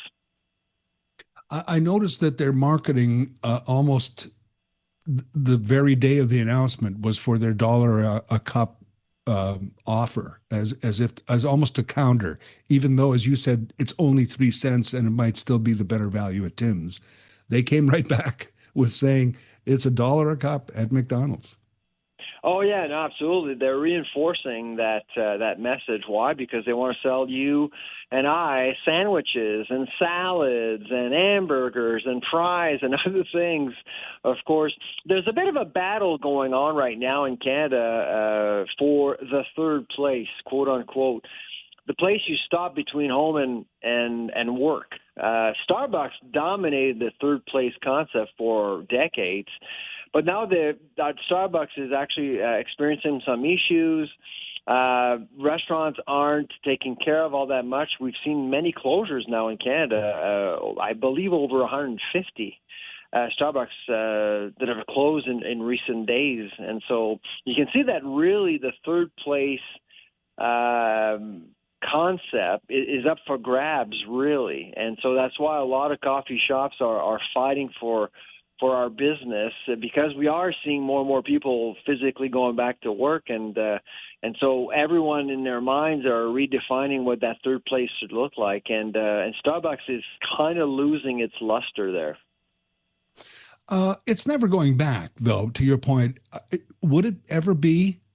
Economies settle down, tariff situations change, administrations change. Is there ever an announcement where Tim Hortons goes, it's now 3 cents cheaper or 5 cents cheaper? That's funny. You're very funny. Well, the thing about service. Okay, I can see how coffee prices could drop retail when you and I go to the grocery store. That can happen within weeks because counter tariffs are now gone. Right. But in food service, coffee represents maybe 5 to 10% of the cost of an actual cup of coffee, because you got labor, overhead, packaging, everything else, marketing. You got everything else. Actually, that when you buy a cup of coffee, it's not just coffee you're paying. You're paying for a lot of different things. So my guess is that it's likely not going to drop. No, not at all. And just food inflation in general, this is anecdotal. I don't have data. I imagine you would, but it doesn't. When I hear inflation is down to an 8% or a 10% or this, and I look now, this is grocery now, I don't see it. It's way higher. It's way higher. Well, food inflation is up. It's been a difficult summer, an early fall for sure. I think there's a lot there that needs to be unpacked, including counter tariffs didn't help. I mean, if you look at the top items that have actually gone up since January, beef is up there, but beef is really a climate change story. Feed costs are way up, and so cattle futures are up. But everything else, I mean, rice, coffee, dried pasta, we've seen oranges, citrus, many sauces, many dry pantry goods. All of these items it's all about counter tariffs. And so Ottawa really didn't help there. And but now, since September 1st, there are no counter tariffs, which I think is going to help Canadians as we try to finish 2025. It really, we'll see a reduction, you're saying, at a grocery level? We are expecting food inflation to drop by the time we're done with 2025. Now, last year we produced Canada's food price report, and Canada's food price report basically was telling Canadians that food prices would go up by anywhere between 3 to 5%, and we're in that range. So there's nothing surprising to us, at least, given that we are now into October. And so our forecast that is now 10 months old is still accurate. So we're starting to work on our forecast for 2026 right now. Just starting. So you can't have anything you can leak about that yet because you're just. Oh no, that we're 2 months away. Well, our team is forecasting right now, and I think our main meeting is early November. So I don't even know exactly what the forecast is going to look like right now. And back to coffee and you mentioned less rain in Brazil and things like that. With the processing and the tariffs and all that, I mean, it really is, barring any kind of climate disaster, which really we can't predict as well as economics, it seems, these days. No, I'd say, I mean, there's one crazy variable every year, and that's climate change. This year there are two. One is climate change, and the other is Donald Trump. Right. Try to predict Donald Trump is a hard thing to do, even with AI. And he doesn't drink coffee, by the way, but. Yeah, he drinks a lot of bad stuff, but not coffee. Yeah. Yeah. Diet Coke is his caffeine. So I just, the headline was more dough for a cup of Joe. And, but it's a good point that you make. It's still a pretty good value at 3 cents more per cup. And the stat I heard was. That Canadians will actually give up on coffee for sure. Yeah. No, well, 5 million cups a day in Canada. Yep. That's the average Tim Hortons sale. So. Well, it's 5 million across the Tim Hortons network. That would include outside of Canada. So it's crazy. In Canada, I think it's about 2 million, but still 2 million is a lot. Is that right? Eh? Wow. Yep. Dr. Sylvain Charlebois, all the best. You're visiting scholar at McGill. How's that going? Good. Very good. Absolutely. Thank you. All right. Thank you for today. I appreciate it. All right. Bye-bye. Dr. Sylvain Charlebois is known as the food professor on X and other social sites. He is, I spoke to him at the University of Guelph, and then he went to Dalhousie, and now he's a visiting scholar in food distribution study and policy at McGill University. More dough for a cup of Joe. More on that in a moment. This is 570 News Radio. When you look at forecasts right now, I don't see how coffee prices will drop. So that's why I think that Tim Hortons felt they had no choice but to move on this. And again, I don't think that McDonald's will change anything. I think their small-sized cup will remain the same price, but I wouldn't be surprised if McDonald's actually increases prices for medium and large sizes cups. Tim Hortons announcing a 3 cent per cup price hike. More dope for a cup of Joe. That's Dr. Sylvain Charlebois, currently at McGill as a visiting scholar there in food distribution and policy. I said feud there, didn't I? Food distribution. That's a little Freudian, I guess. But nevertheless, I'm Larry Fedoruk in for Mike Farwell. As a mostly coffee at home guy, It's in the last year, and it seems less. I would buy a big can of coffee. I like making coffee at home in the morning, and I don't do the little cups and the automatic thing, right? The little K cups or whatever they are. I just I don't know. I like making the coffee. I like the gurgle of my drip machine, and it's a thing. So I buy the big can of coffee, and it used to be $12, $13, $14. And I could wait it out where it would be half price, on sale half price. And I'd buy two big cans, and generally, because they're vacuum sealed really well, so it keeps, right? Two big cans, I could generally make it through to the next half price sale of coffee. So that's been my method for years. So pay, $6, $7, $8 for a big can of coffee. That can of coffee on sale, $17 on sale, because the regular price is $24.95 or whatever it is. Like, you tell me food inflation 8-10%, or it's like, excuse me, that's 100% increase, right? Grocery coffee, man, oh man. I live across the street from a Tim Hortons, just across and down, and there's so many people in my building. That's the ritual. I bump into them, and the ritual is they walk across the street to Tim's, and I might see them coming back with their tray of 2, 3, 4 coffees. That's their thing. And I always used to say, gee, if you just make coffee at home, you probably save yourself a lot of money.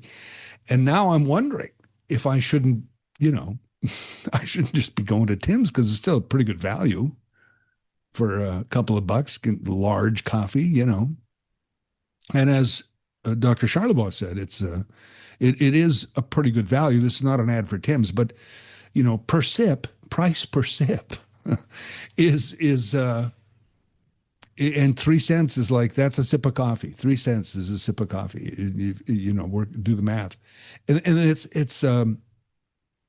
3 cents more per coffee. It's still a pretty good. Still a pretty good value. Still a pretty good value. And it's I've watched that. It's been very interesting to me, because McDonald's always had terrible coffee for years and years and years. They had terrible coffee. It always tasted like French fries to me. I didn't like it, but who cared? Wasn't going to McDonald's for coffee. And people went to coffee for Tim Hortons, as Tim Hortons became this place for coffee, when they turned around their whole campaign about coffee's always fresh. Because I'm old enough to remember when going to Tim Hortons for a coffee was a crapshoot. I used to, did a morning show at 5 a.m. I was stopping at Tim's at 3:30 on my way to work, and sometimes it was a burnt out coffee from midnight I was getting, right? And Tim Hortons wisely 30, 40 years ago said, you know what, let's turn that around. Let's promise people that after a time, if there's a coffee there, we pour that out and make a fresh pot. It's always a fresh pot.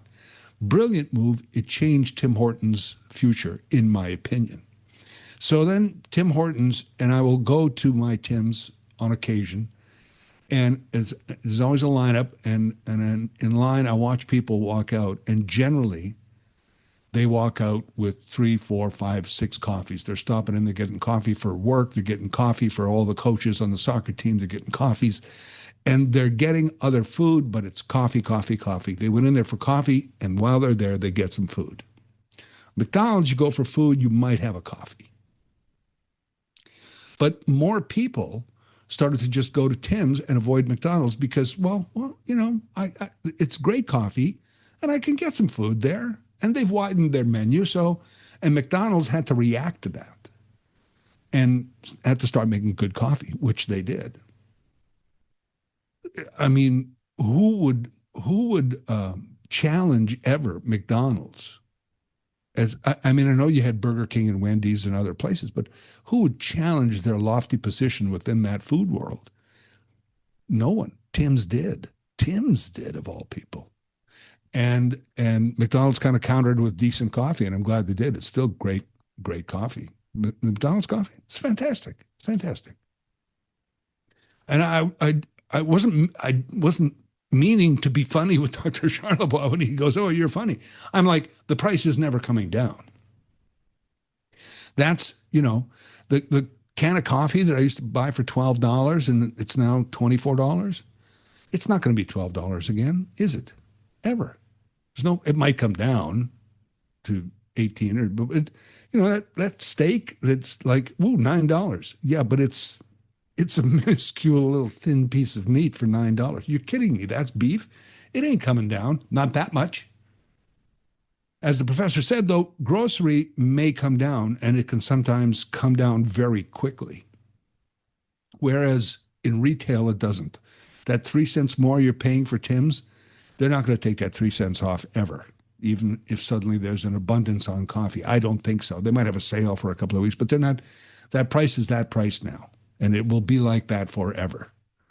That's why my dad used to say, when you would offer him an opinion, he would say, well, yeah, that and 10 cents will get you a cup of coffee.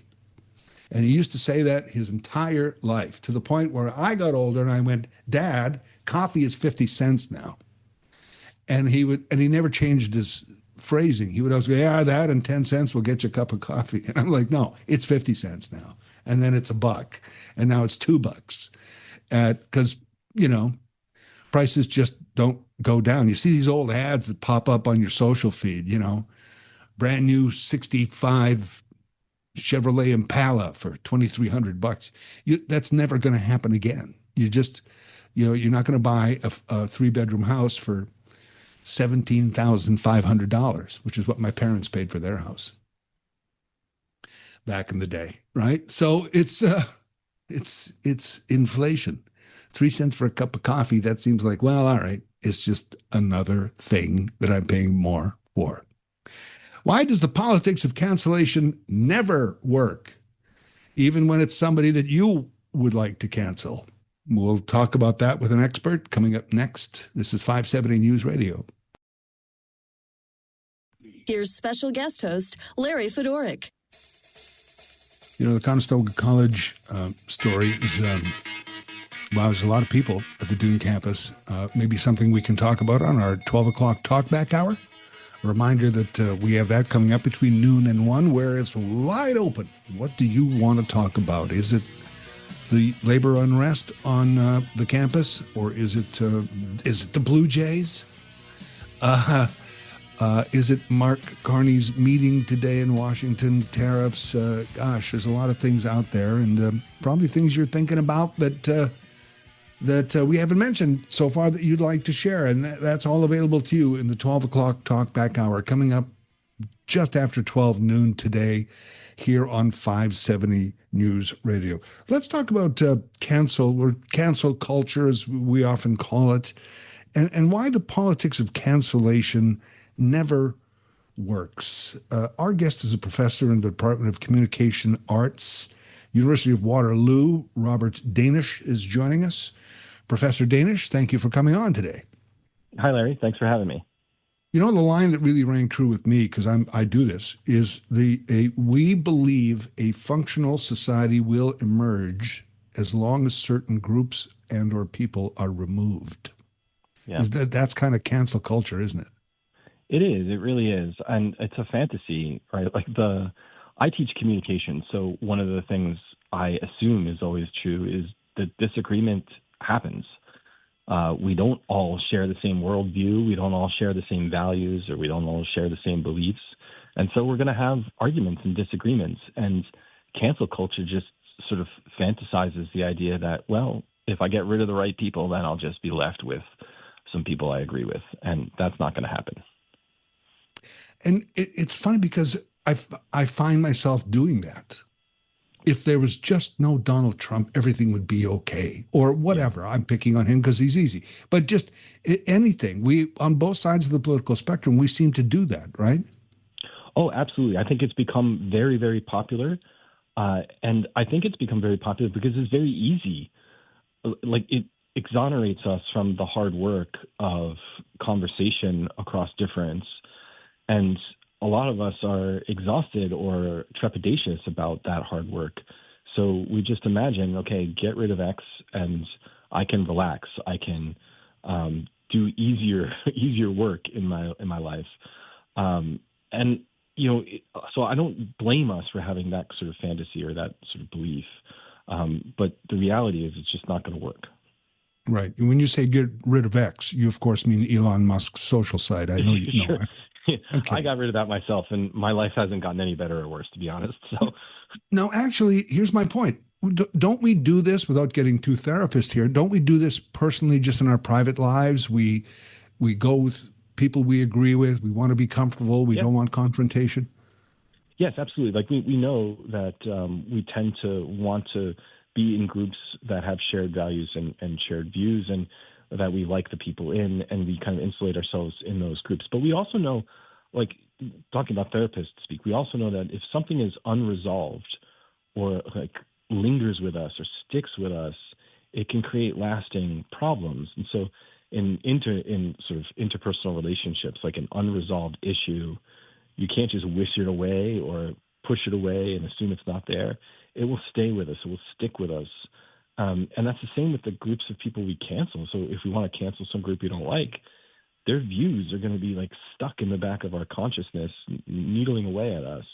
And that's not constructive or helpful.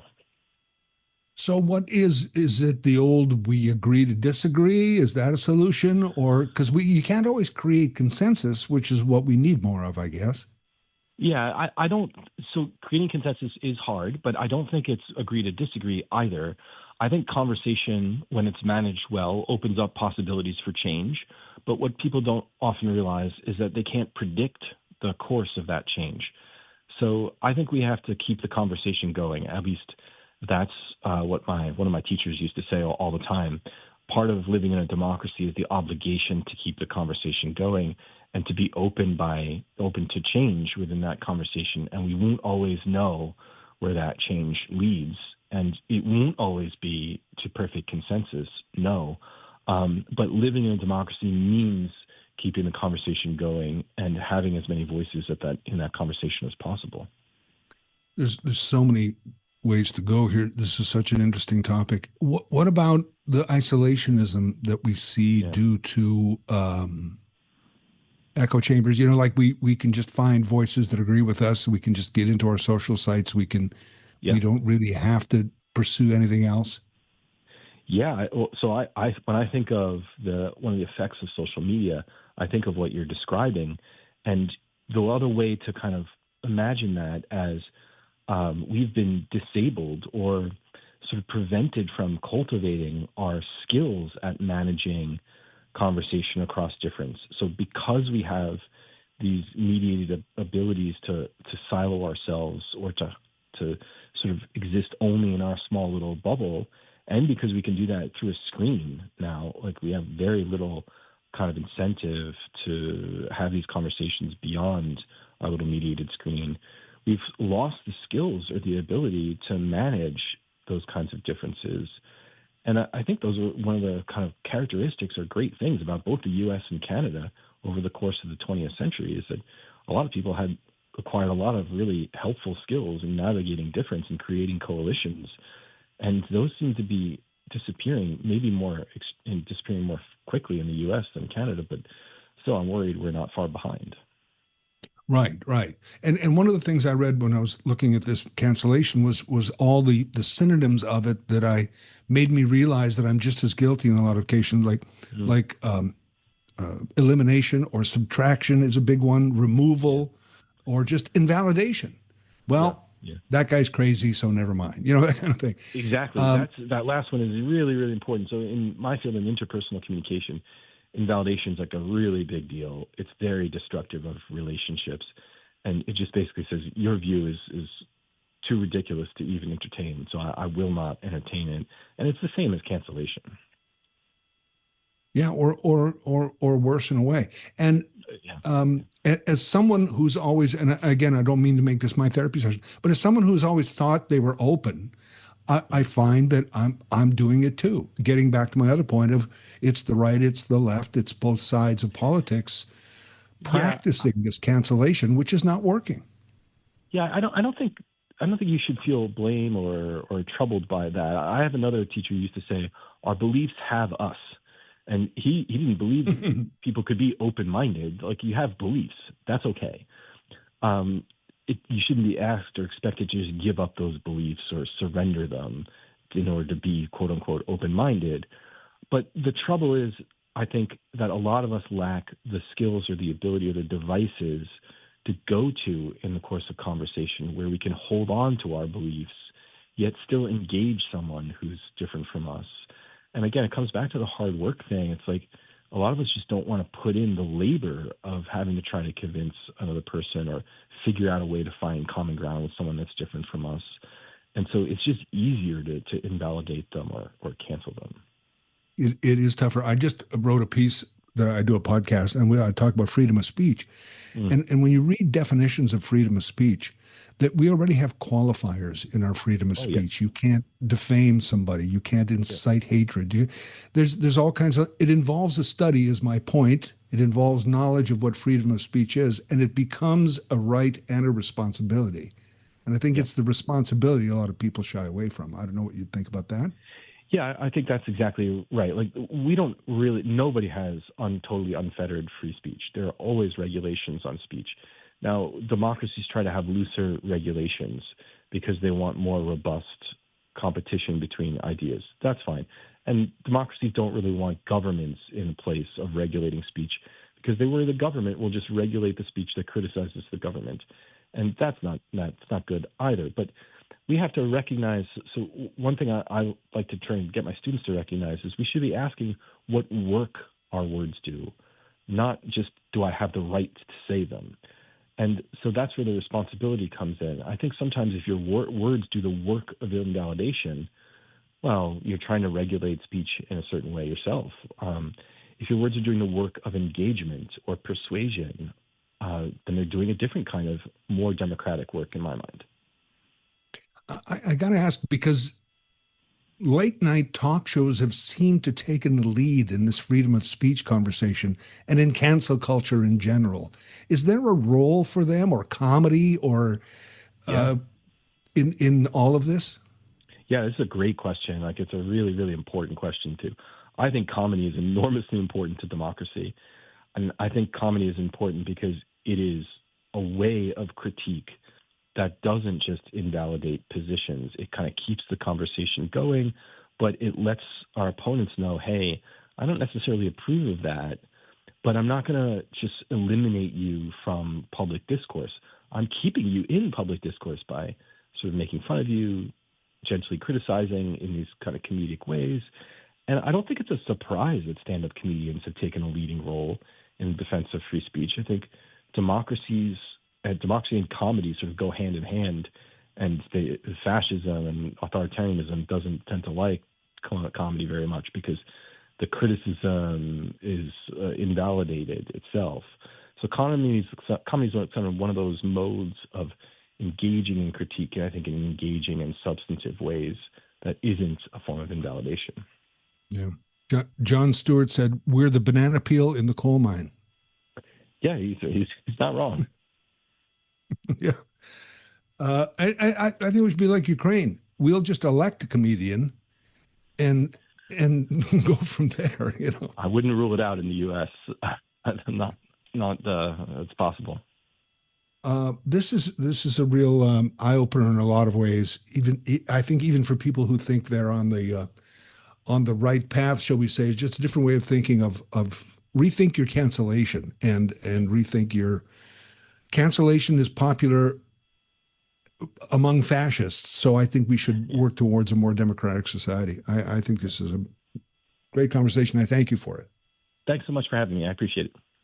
All right. Robert Danish is a professor, Department of Communication Arts at the University of Waterloo, teaches communication. And the article I'm referring to is called "Why the Politics of Cancellation Never Works." And I don't believe in cancellation culture, but get rid of that guy.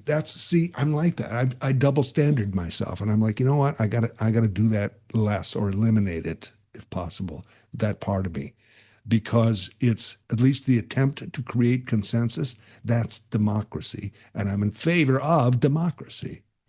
Get your thoughts more on this. This is 570 News Radio. We'll be right back.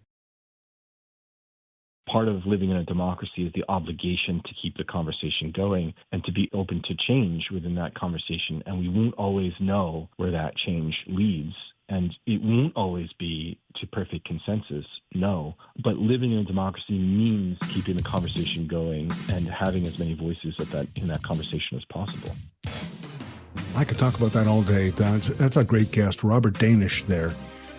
Professor, Department of Communication Arts at University of Waterloo. I'm Larry Fedorkin for Mike Farwell, and we're talking about cancellation and the other words, removal, subtraction, elimination, and the big one, invalidation, which are all forms of cancellation and the canceling of groups and people and opinions that we all do in this world because an ever-increasing polarized society, which is in itself a great topic. Why are we so polarized? There's many reasons, but getting away from that, And I mentioned earlier,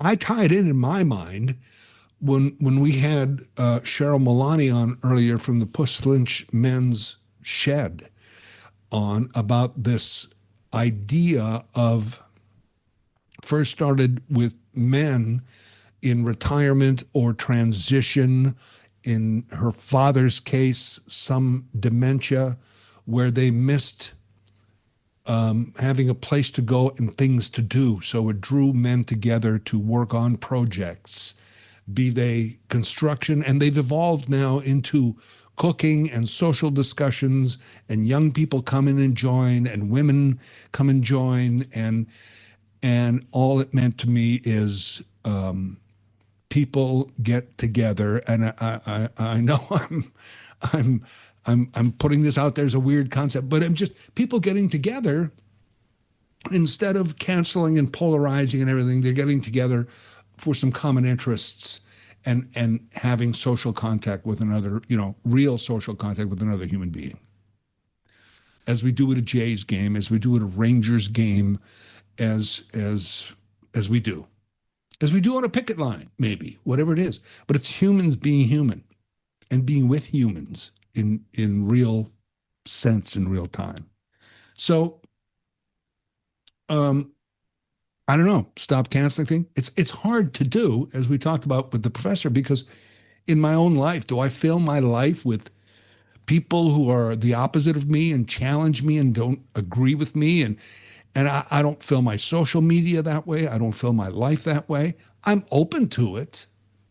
But generally, day to day, I need a little less of that. I just, it's not don't worry, be happy, but it's a little bit of that, where you want to, pardon me, I'm knocking my microphone all over the place. If you're hearing that, I'm sorry. It's a little bit of that, but if general, you want to be with people who share your values, and that's why you go to that church and not that one, and you go to this party and not that one, and all these kinds of things. But that in itself is not cancellation. That's just personal choices that you go through, and it's keeping yourself comfortable and aware and things like that. But cancellation, and as I said, I do it, and I thought I was canceling, but I was canceling for the good guys. That's my thing, where I'm like, well, hold on a second. I still believe we're the good guys, but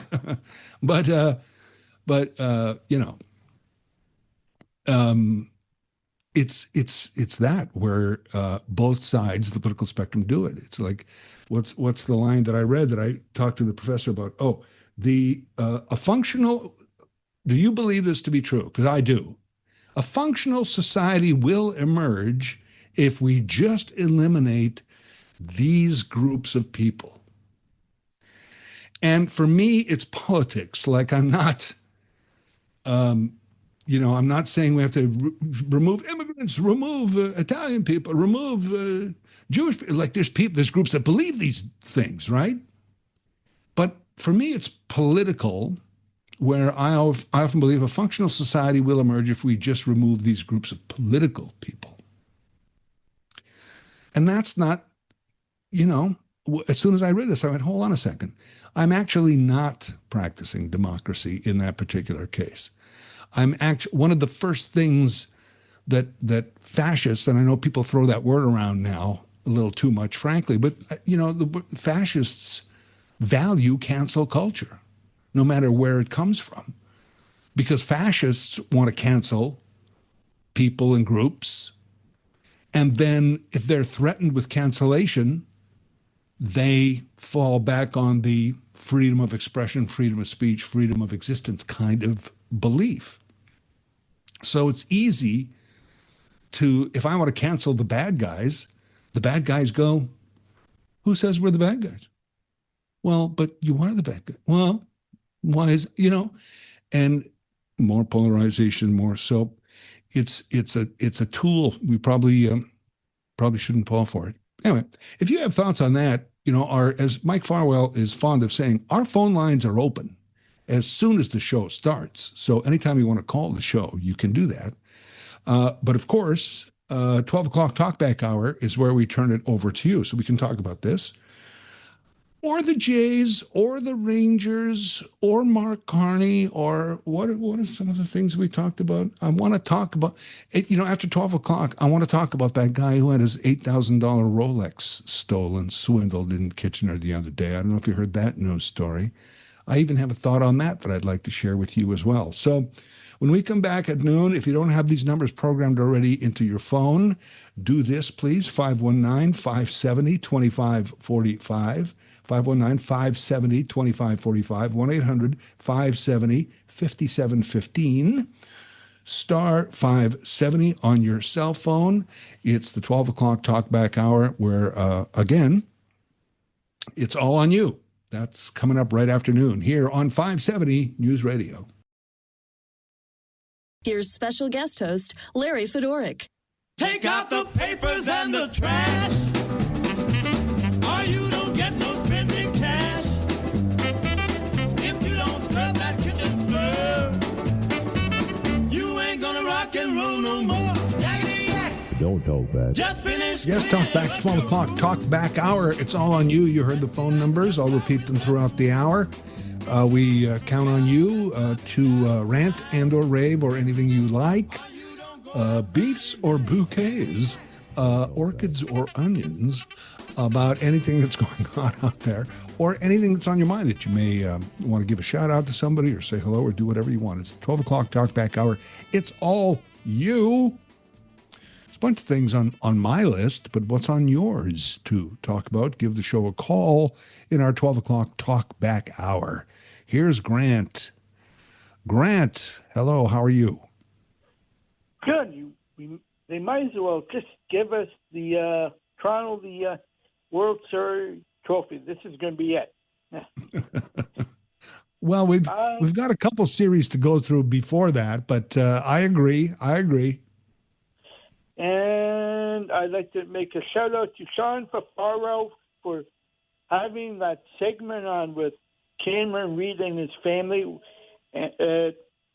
where he kind of walked through his life of how he got started to be a hockey player. He lived in Elmer, and it was kind of neat. And that idea. Now I'm talking about the Jays. That idea of not mentioning that Mr. Terminator is going to be pitching was in advance. Right.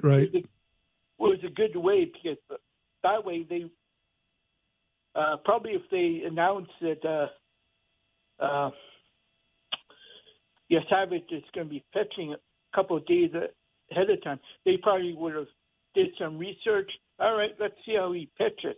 So that was a good idea. And I thought it was a bad idea for them to pull him, but I guess they just didn't want either his arm to be tired or give the Yankees more time to kind of do research during the game, right?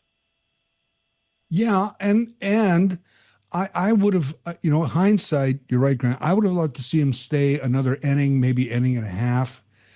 But on the other hand, they know that with a young arm and all that, they have him for possibly game 1 or 2 of the ALCS if we get there, and it looks like we might, right? So there's that other thought of if we take care of him now, we can use him again in a couple of games. Where if we pitch him out a little too much, maybe not. So a lot of considerations went into it for sure. Yeah, I thought when he first did his couple pitches, oh my goodness, you're going to let this one go, but it good for this young kid that he just kind of shaked it off and. Oh yeah, very confident. It was great to see. Thanks for the call, Grant. Yeah, it was great to see, and he's got that release point, right, where I know even playing a little bit baseball and playing softball, whatever, you're always looking for the release point of where the pitcher releases the ball. That's where your eyes focus, so you can get, because it's split seconds you're talking about here, right? So you want to get as much information as you can. And most pitchers' release point as they're throwing overhand, some guys are sidearm, but overhand, their hand is just over their head or just over their shoulder at a height where the ball comes out. His is over his head. They say his release point is at him at about 6 foot something, is about 7 feet 2-3 inches over his head, because that's where his arm is almost straight up so it's hard to see you're looking up to see the release point and then the ball coming down. And when that sinker drops out of sight at the last minute, forget about it. Oh, it was just fun to watch. But anyway, here's Phil. Phil, go ahead. You're on the 12 o'clock Talkback Hour on 570 News Radio. Good afternoon, Larry. Just backing up a few minutes ago to what you were talking about polarization of cultures and stuff. It's weird. Every group has got somebody who wants to polarize us versus them. Why were you talking to them? Do you eat that kind of food?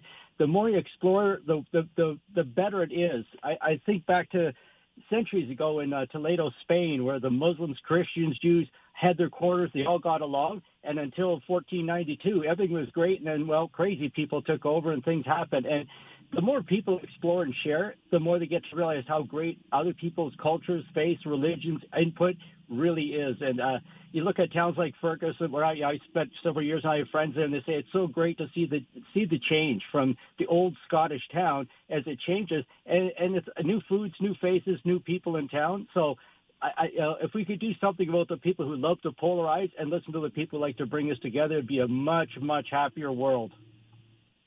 Well said, Phil. Thank you, man. That's a great thought. I appreciate the call today. Thank you.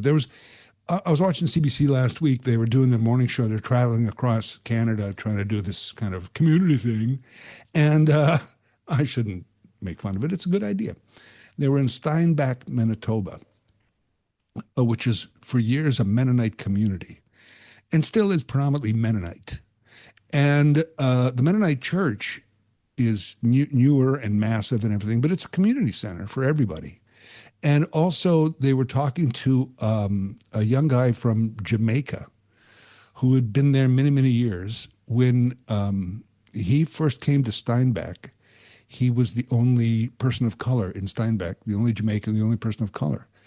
Today, they have an annual reggae festival in Steinbach, Manitoba. And I was like, yeah, that's what we're talking about. That's kind of what we're talking about. Mark, go ahead. Mark, you're on 570 News Radio. Go ahead. Good afternoon, Larry. I watch a lot of baseball. And have you ever noticed, Larry, when a batter strikes out, he stares down the pitcher? I noticed that a lot, yes, or at least gives a look. He just stares down the pitcher, and the pitcher turns his back on him. Doesn't want to even look at him. Right. Have you ever noticed that? I have. Why is that, do you think? What is that, just a head game? I don't know. I'm just wondering what your thoughts on that one. Well, I usually notice it more on a call strike three, then you know what I mean? And it's almost like, how dare you throw that pitch at me or whatever. I don't know. Or how dare you strike me out. Even if they strike out, Larry, a swinging strikeout, they will stare down the pitcher while they're walking back to their dugout. Yeah, I think it's a macho head game. I think it's a mind game. Yeah. John Lennon mind games. That's it, man. Okay, thanks, Larry. Thanks, Mark. Hey, good song reference there. I would love that song. Was it Mind Games or Whatever Gets You Through the Night? Or was it Stand By Me? I'm trying to remember my history now. Not very good, am I? Elton John made a bet with John Lennon because Elton John was in a studio next door and he came in and he played piano on a John Lennon song. And Elton said, this is a number one hit. And Lennon was like, nah, it's okay, but it's not a number one song. He goes, when this song goes to number one, if this song goes to number one, you will appear on stage with me at Madison Square Garden when I play Madison Square Garden. And Lennon was like, yeah, it's a bet. And the song went to number one. So Lennon had to come out and make a guest appearance with Elton on stage. And it would really be a better story if I could remember exactly which one of those three songs it was, wouldn't it? Yeah, I guess so. So what else? More Jay stuff you want to talk about? You want to talk about the situation right now at Conestoga College, another labor dispute?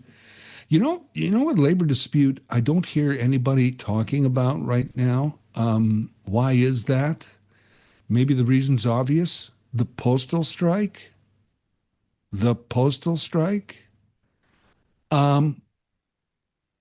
I see people in my like yesterday, there were people in my lobby checking their mail.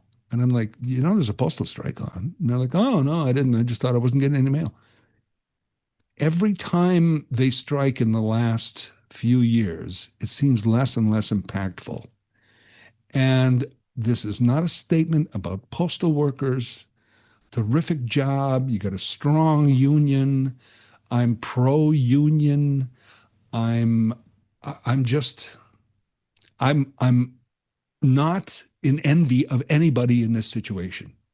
First of all, I think the government should have been out of the postal business years ago. They should have sold it off when they were selling off Air Canada and Petro-Canada and all that stuff. A lot of that was Mulrooney stuff, but they should have got rid of the post office.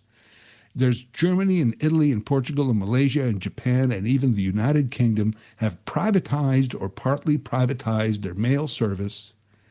And there's a disruption and there's labor disputes and yes, there's job losses. I get that. But most of them are a success story at the end of the day. It's a better system because we privatized or partially privatized the mail system because a lot of it we just don't need. Sorry. It's a service that we no longer need, certainly as much as we used to. There's better ways of communication, legal ways of sending documents and letters that are quick and easy, that doesn't require a man or woman with a bag driving a truck or, all of the things. And I understand now that they've been asked to streamline or have efficiencies or whatever it is, and door-to-door delivery, which means we'd all have community mailboxes in theory. But they went, okay, hold on a second. And they do a walkout, and I don't know that it's doing them any good. Anyway, you can talk about that or anything else you want to talk about. It's the 12 o'clock Talkback Hour. We'll have more of your calls in a moment here on 570 News Radio.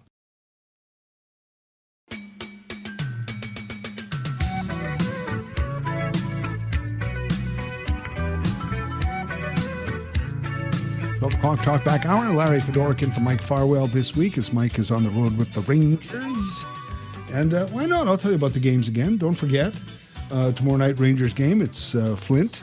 And then they go to the Sioux for Friday, then Saginaw Saturday. And Mike will be back on this chair, I think, Tuesday after the long weekend. So you got me all week. And don't forget also, speaking of games, hey, tonight, if you need the radio version of the Blue Jays game, if that's going to help you, We've got it right here on City News 570 with the pregame starting at 7:30, and of course, first pitch right around 8:00. So, go Jays, go! Now we can talk more about the Jays if you like. That's great. Anything else on your mind? I was talking about the post office. We're in a postal strike, another one. It seems almost annual, but I looked this up for a podcast that I just recorded that pops tomorrow night on my YouTube channel. There, by the way, shameless plug. On the postal system, I think since circa 1960, there's been about a dozen postal strikes, right? So that's one every 5 years or so. Sometimes there's 2 or 3 in 3 years, and there isn't for a lot of years. So part of the problem is if you count Teamsters and Perlator, there's 5 different unions in the postal system, in Canada Post and the post office. So that's part of it. Cup W is the biggest and the most powerful, represent the most amount of postal workers. So they're often the ones sort of speaking on behalf of the largest group of employees, because they have unions for supervisors. The supervisors have a union. The rural postmasters have their own union, but Cup W is the biggest one. I think something like 68,000 postal workers in Canada. I thought there was more, but it's still a pretty big number. I think about 55,000 are Cup W, if I'm not mistaken. So, but like I say, their strikes are less and less impactful. And to end door-to-door delivery means these community mailboxes. That's a tough one, man. They were actually doing community mailboxes in 2015, and then they stopped. They wanted to convert 5 million addresses to community mailboxes, and they stopped at about 500,000. And I can tell you why I think they stopped, but let's get to more of your calls. Here's Jake. Jake, go ahead. You're on the 12 o'clock Talkback Hour. Larry, how are you now? I'm okay. How are you? Not bad. At the beginning of the show, you mentioned that you went to the World Series with your son back, I think you said 92? 93. 93. So yeah. My dad and I went to the 100th grade cup together, won tickets in a raffle.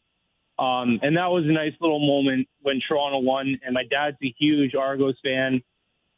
And back in 2010, we went to downtown Toronto when Canada beat the U.S. in the gold medal game.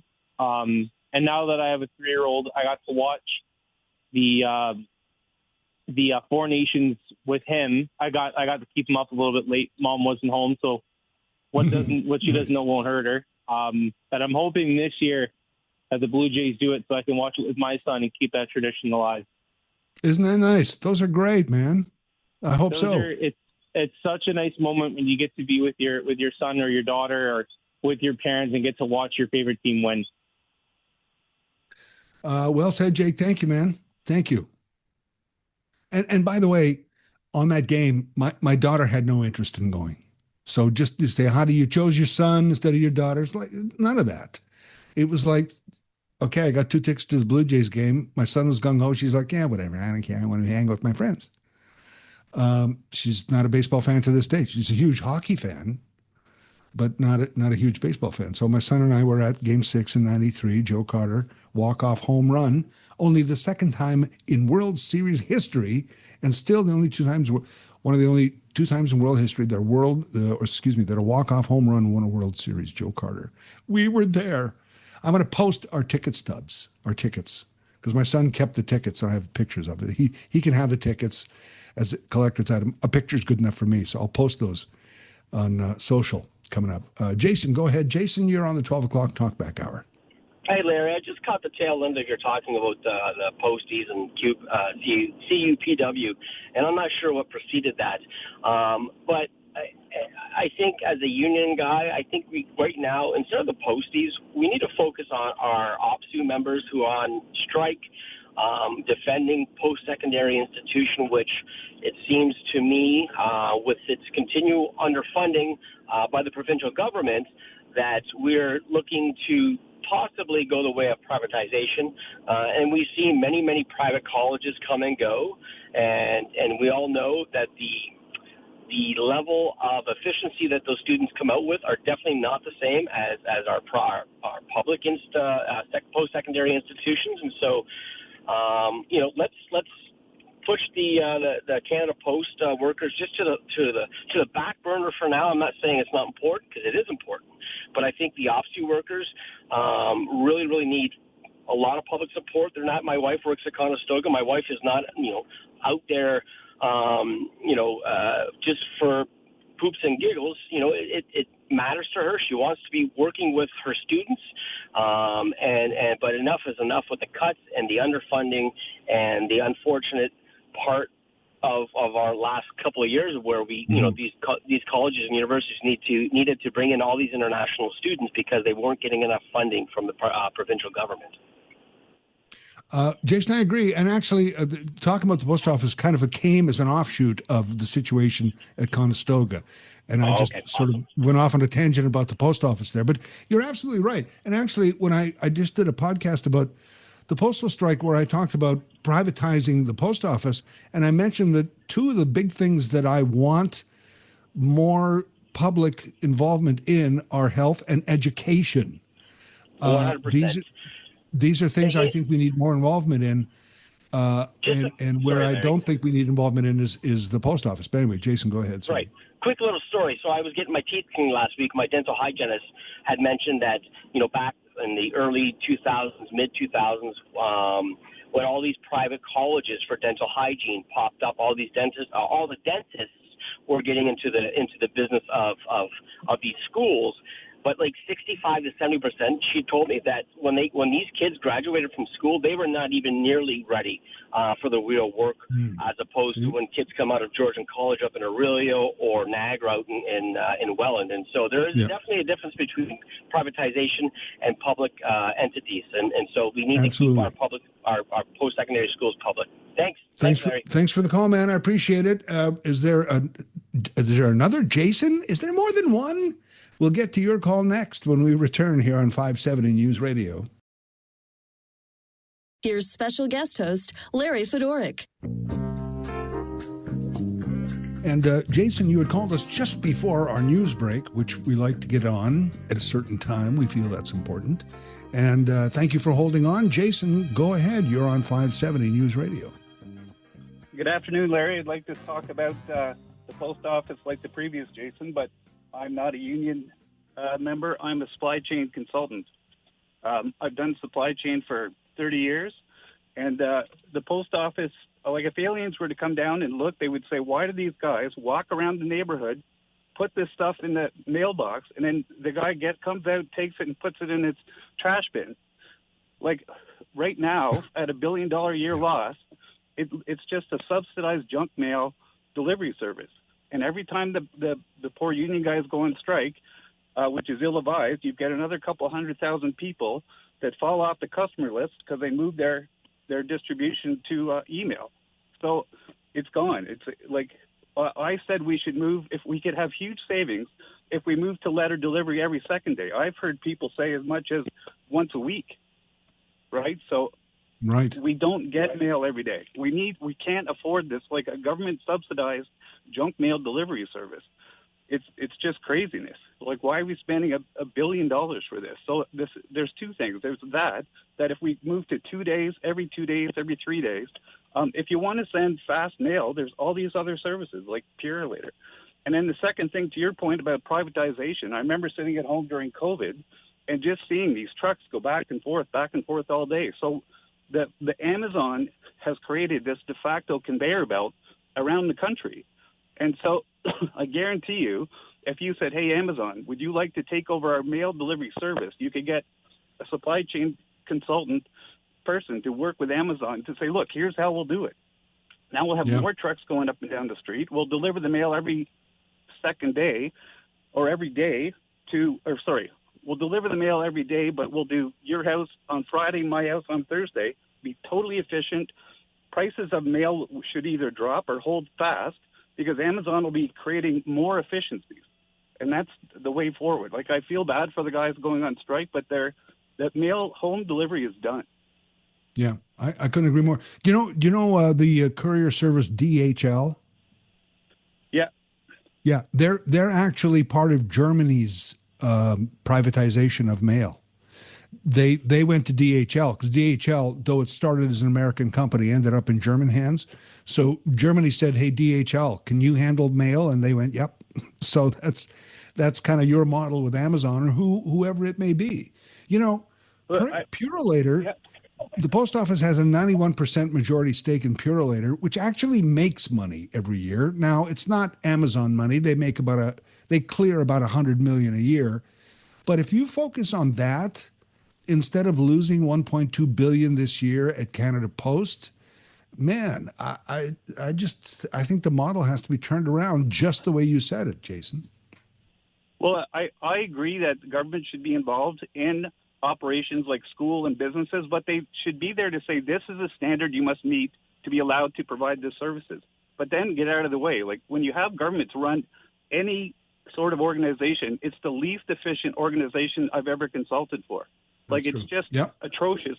There's no incentive to get better. We talked earlier, or you talked earlier about the coffee. McDonald's had crappy coffee. And so what they did, and this is mythology, I don't know if it's true, but when McDonald's was getting rid of when Timmy's was going to the sandwiches, they had also moved to a new coffee bean. And my friend's son worked either at the bean company or the distribution center and said, McDonald's bought the rights to Tim Hortons' old beans. So it's so good because it's actually Tim Hortons' old coffee. But McDonald's said, okay, we're huge. Tim Hortons is competing. So Tim Hortons getting the sandwiches, that's more convenient. McDonald's said, okay, you can come get your favorite burgers, but our coffee won't taste like dishwater. Right? So competition pushes it forward. The reason we're losing $1 billion a year is because it's government run. And nobody ever said, hey, let's fix that. Because they didn't have to. And now they do. Yeah. Jason, so much good stuff there. Thank you for the call, man. See, the thing is, the government in a democracy, especially in a democracy, the government is involved at all levels of business. How are they involved? By rules and regulations and laws and standards and practices. So that when you and I go buy a cup of coffee at Tim's, or we buy a house from somebody, or we go to a big corporate thing to do, whatever it is, we trust that for the most part, there's rules and laws and regulations that back me up so that business transactions are legitimate. That's government law. And that's how a government should be involved. Not ownership. They don't have to own all the companies. They just have to give us a recourse for legal standards and practices by which businesses operate. That's how governments get involved. And if we don't like the laws, we change them the next time we vote. Because let's face it, laws, regulations, our own personal ethics can change over the years, and laws get antiquated, and we bring new laws and regulations in. So we can change the laws and regulations through voting and through our democratic system. But government ownership of I can see at one time how the sanctity of the mail had to be protected by government ownership. In the UK, the Royal Mail is privatized, but the post office is still a government-run organization. And the first caller, Jason's point to, we should be focusing on OPSU and the Conestoga College strike right now. I agree. But since we're on the post office, just couple last points. One is that what about a more valid retail model? So if you talk about community mailboxes, they cost about $200 per address to build. So when you see that community mailbox in a new development, and you see 50 mailboxes there, it's $200 each. That's how much that structure costs. 50 times 200. So imagine trying to change 5 million addresses at $20 a pop. It's $1 billion. So where's that money coming from? And how long does it take? Because I tell you, when you're building a new housing development, the developer pays the cost of the community mailboxes. They pay it to Canada Post. And you can also plan for it. Okay, here's a space on this street where this mailbox is going to go. For existing urban and small, medium, large urban areas, Where does the mailbox go? Where do you get the land? Who maintains it?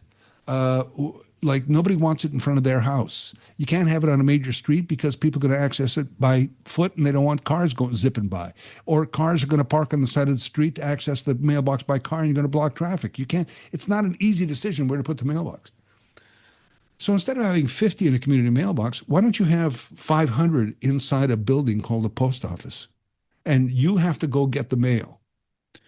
I grew up in a town where you went to get the mail. The mail did not come to you, and it was fine. Bread and milk used to come to the door as well. And finally we said, you know what? That's stupid. When you want bread and milk, go get it. And people were fine with that. Go get the mail. If you're going to deliver it, there's no reason you need mail more than once a month. Jason said every couple of days, a week, whatever it is. Yeah. But most people, you don't need mail more than every couple of weeks. I don't check the mail more than every couple of weeks in my building. There's no need. The problem is, the sensitivity is that it's going to mean people are out of work. And I don't know what to do about that. You can't just funnel these people into other jobs that are available somewhere. So, and nobody wants that. Nobody's in favor of, I want people to lose their jobs. No, I don't. I want people to have great jobs with great working conditions and benefits and fair wages. But the post office is it's the blacksmith shop of the 21st century. We don't need it. Grant, go ahead. Grant. I want to talk about the postal strike too. Okay. I disagree with the last caller that I just heard that we don't need it. If you were a small business in a rural area,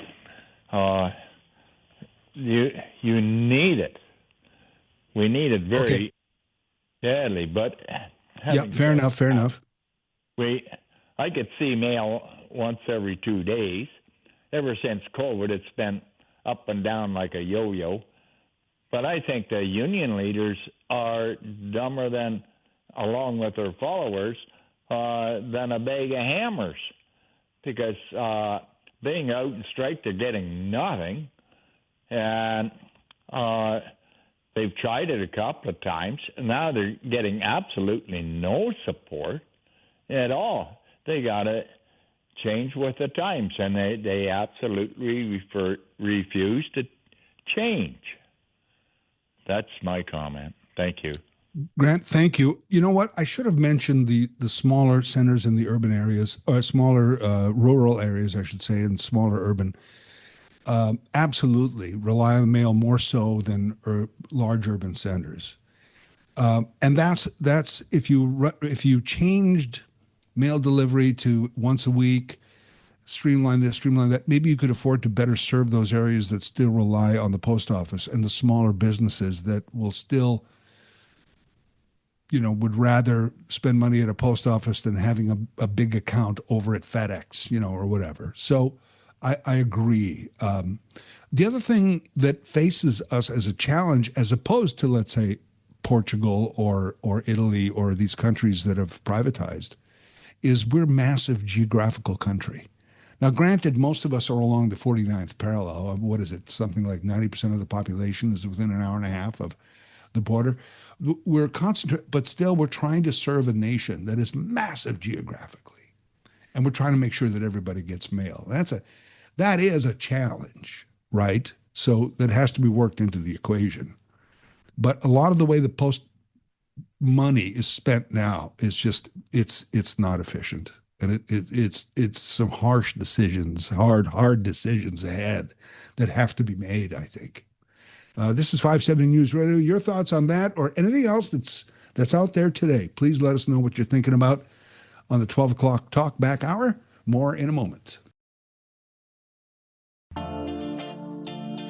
Larry Fedoruk in for Mike Farwell, as Mike's on an extended road trip with the Kitchener Rangers. So everything going the way it should. I should be back tomorrow, Thursday and Friday, getting you into Thanksgiving weekend. Yeah, it's already Rangers season, and it's already coming up to Thanksgiving. It's already. Where does the time go, he said. Always, right? Here's Ted on the 12 o'clock Talkback Hour. Go ahead, Ted. Hi, Larry.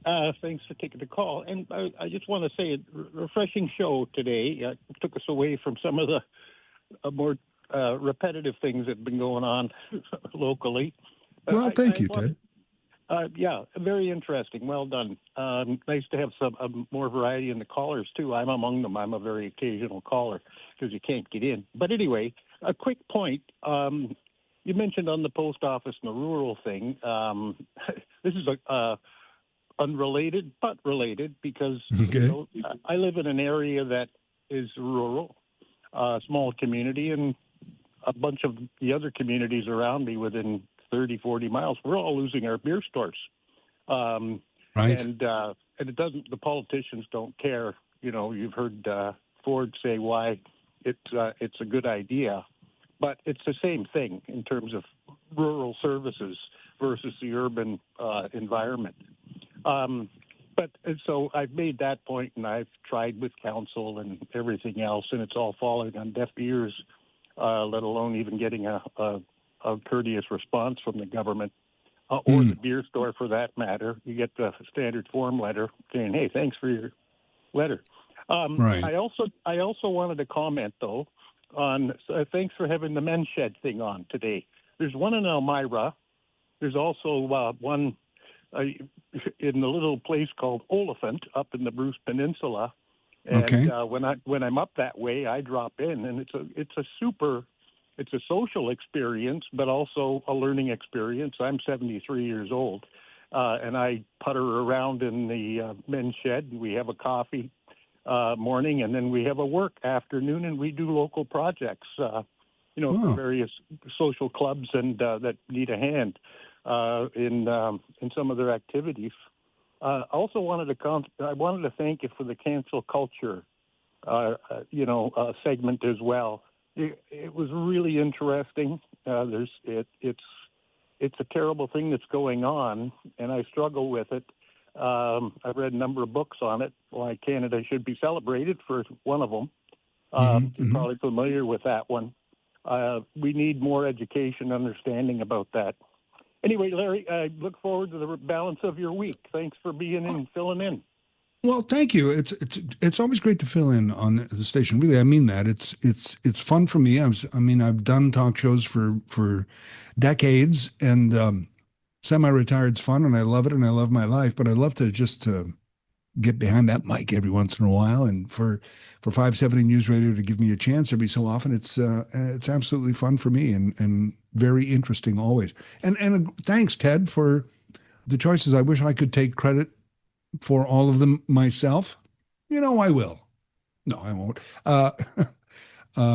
We have great staff, including Justine Fraser, who works on this show and is always on the topics that are kind of cool or interesting or whatever.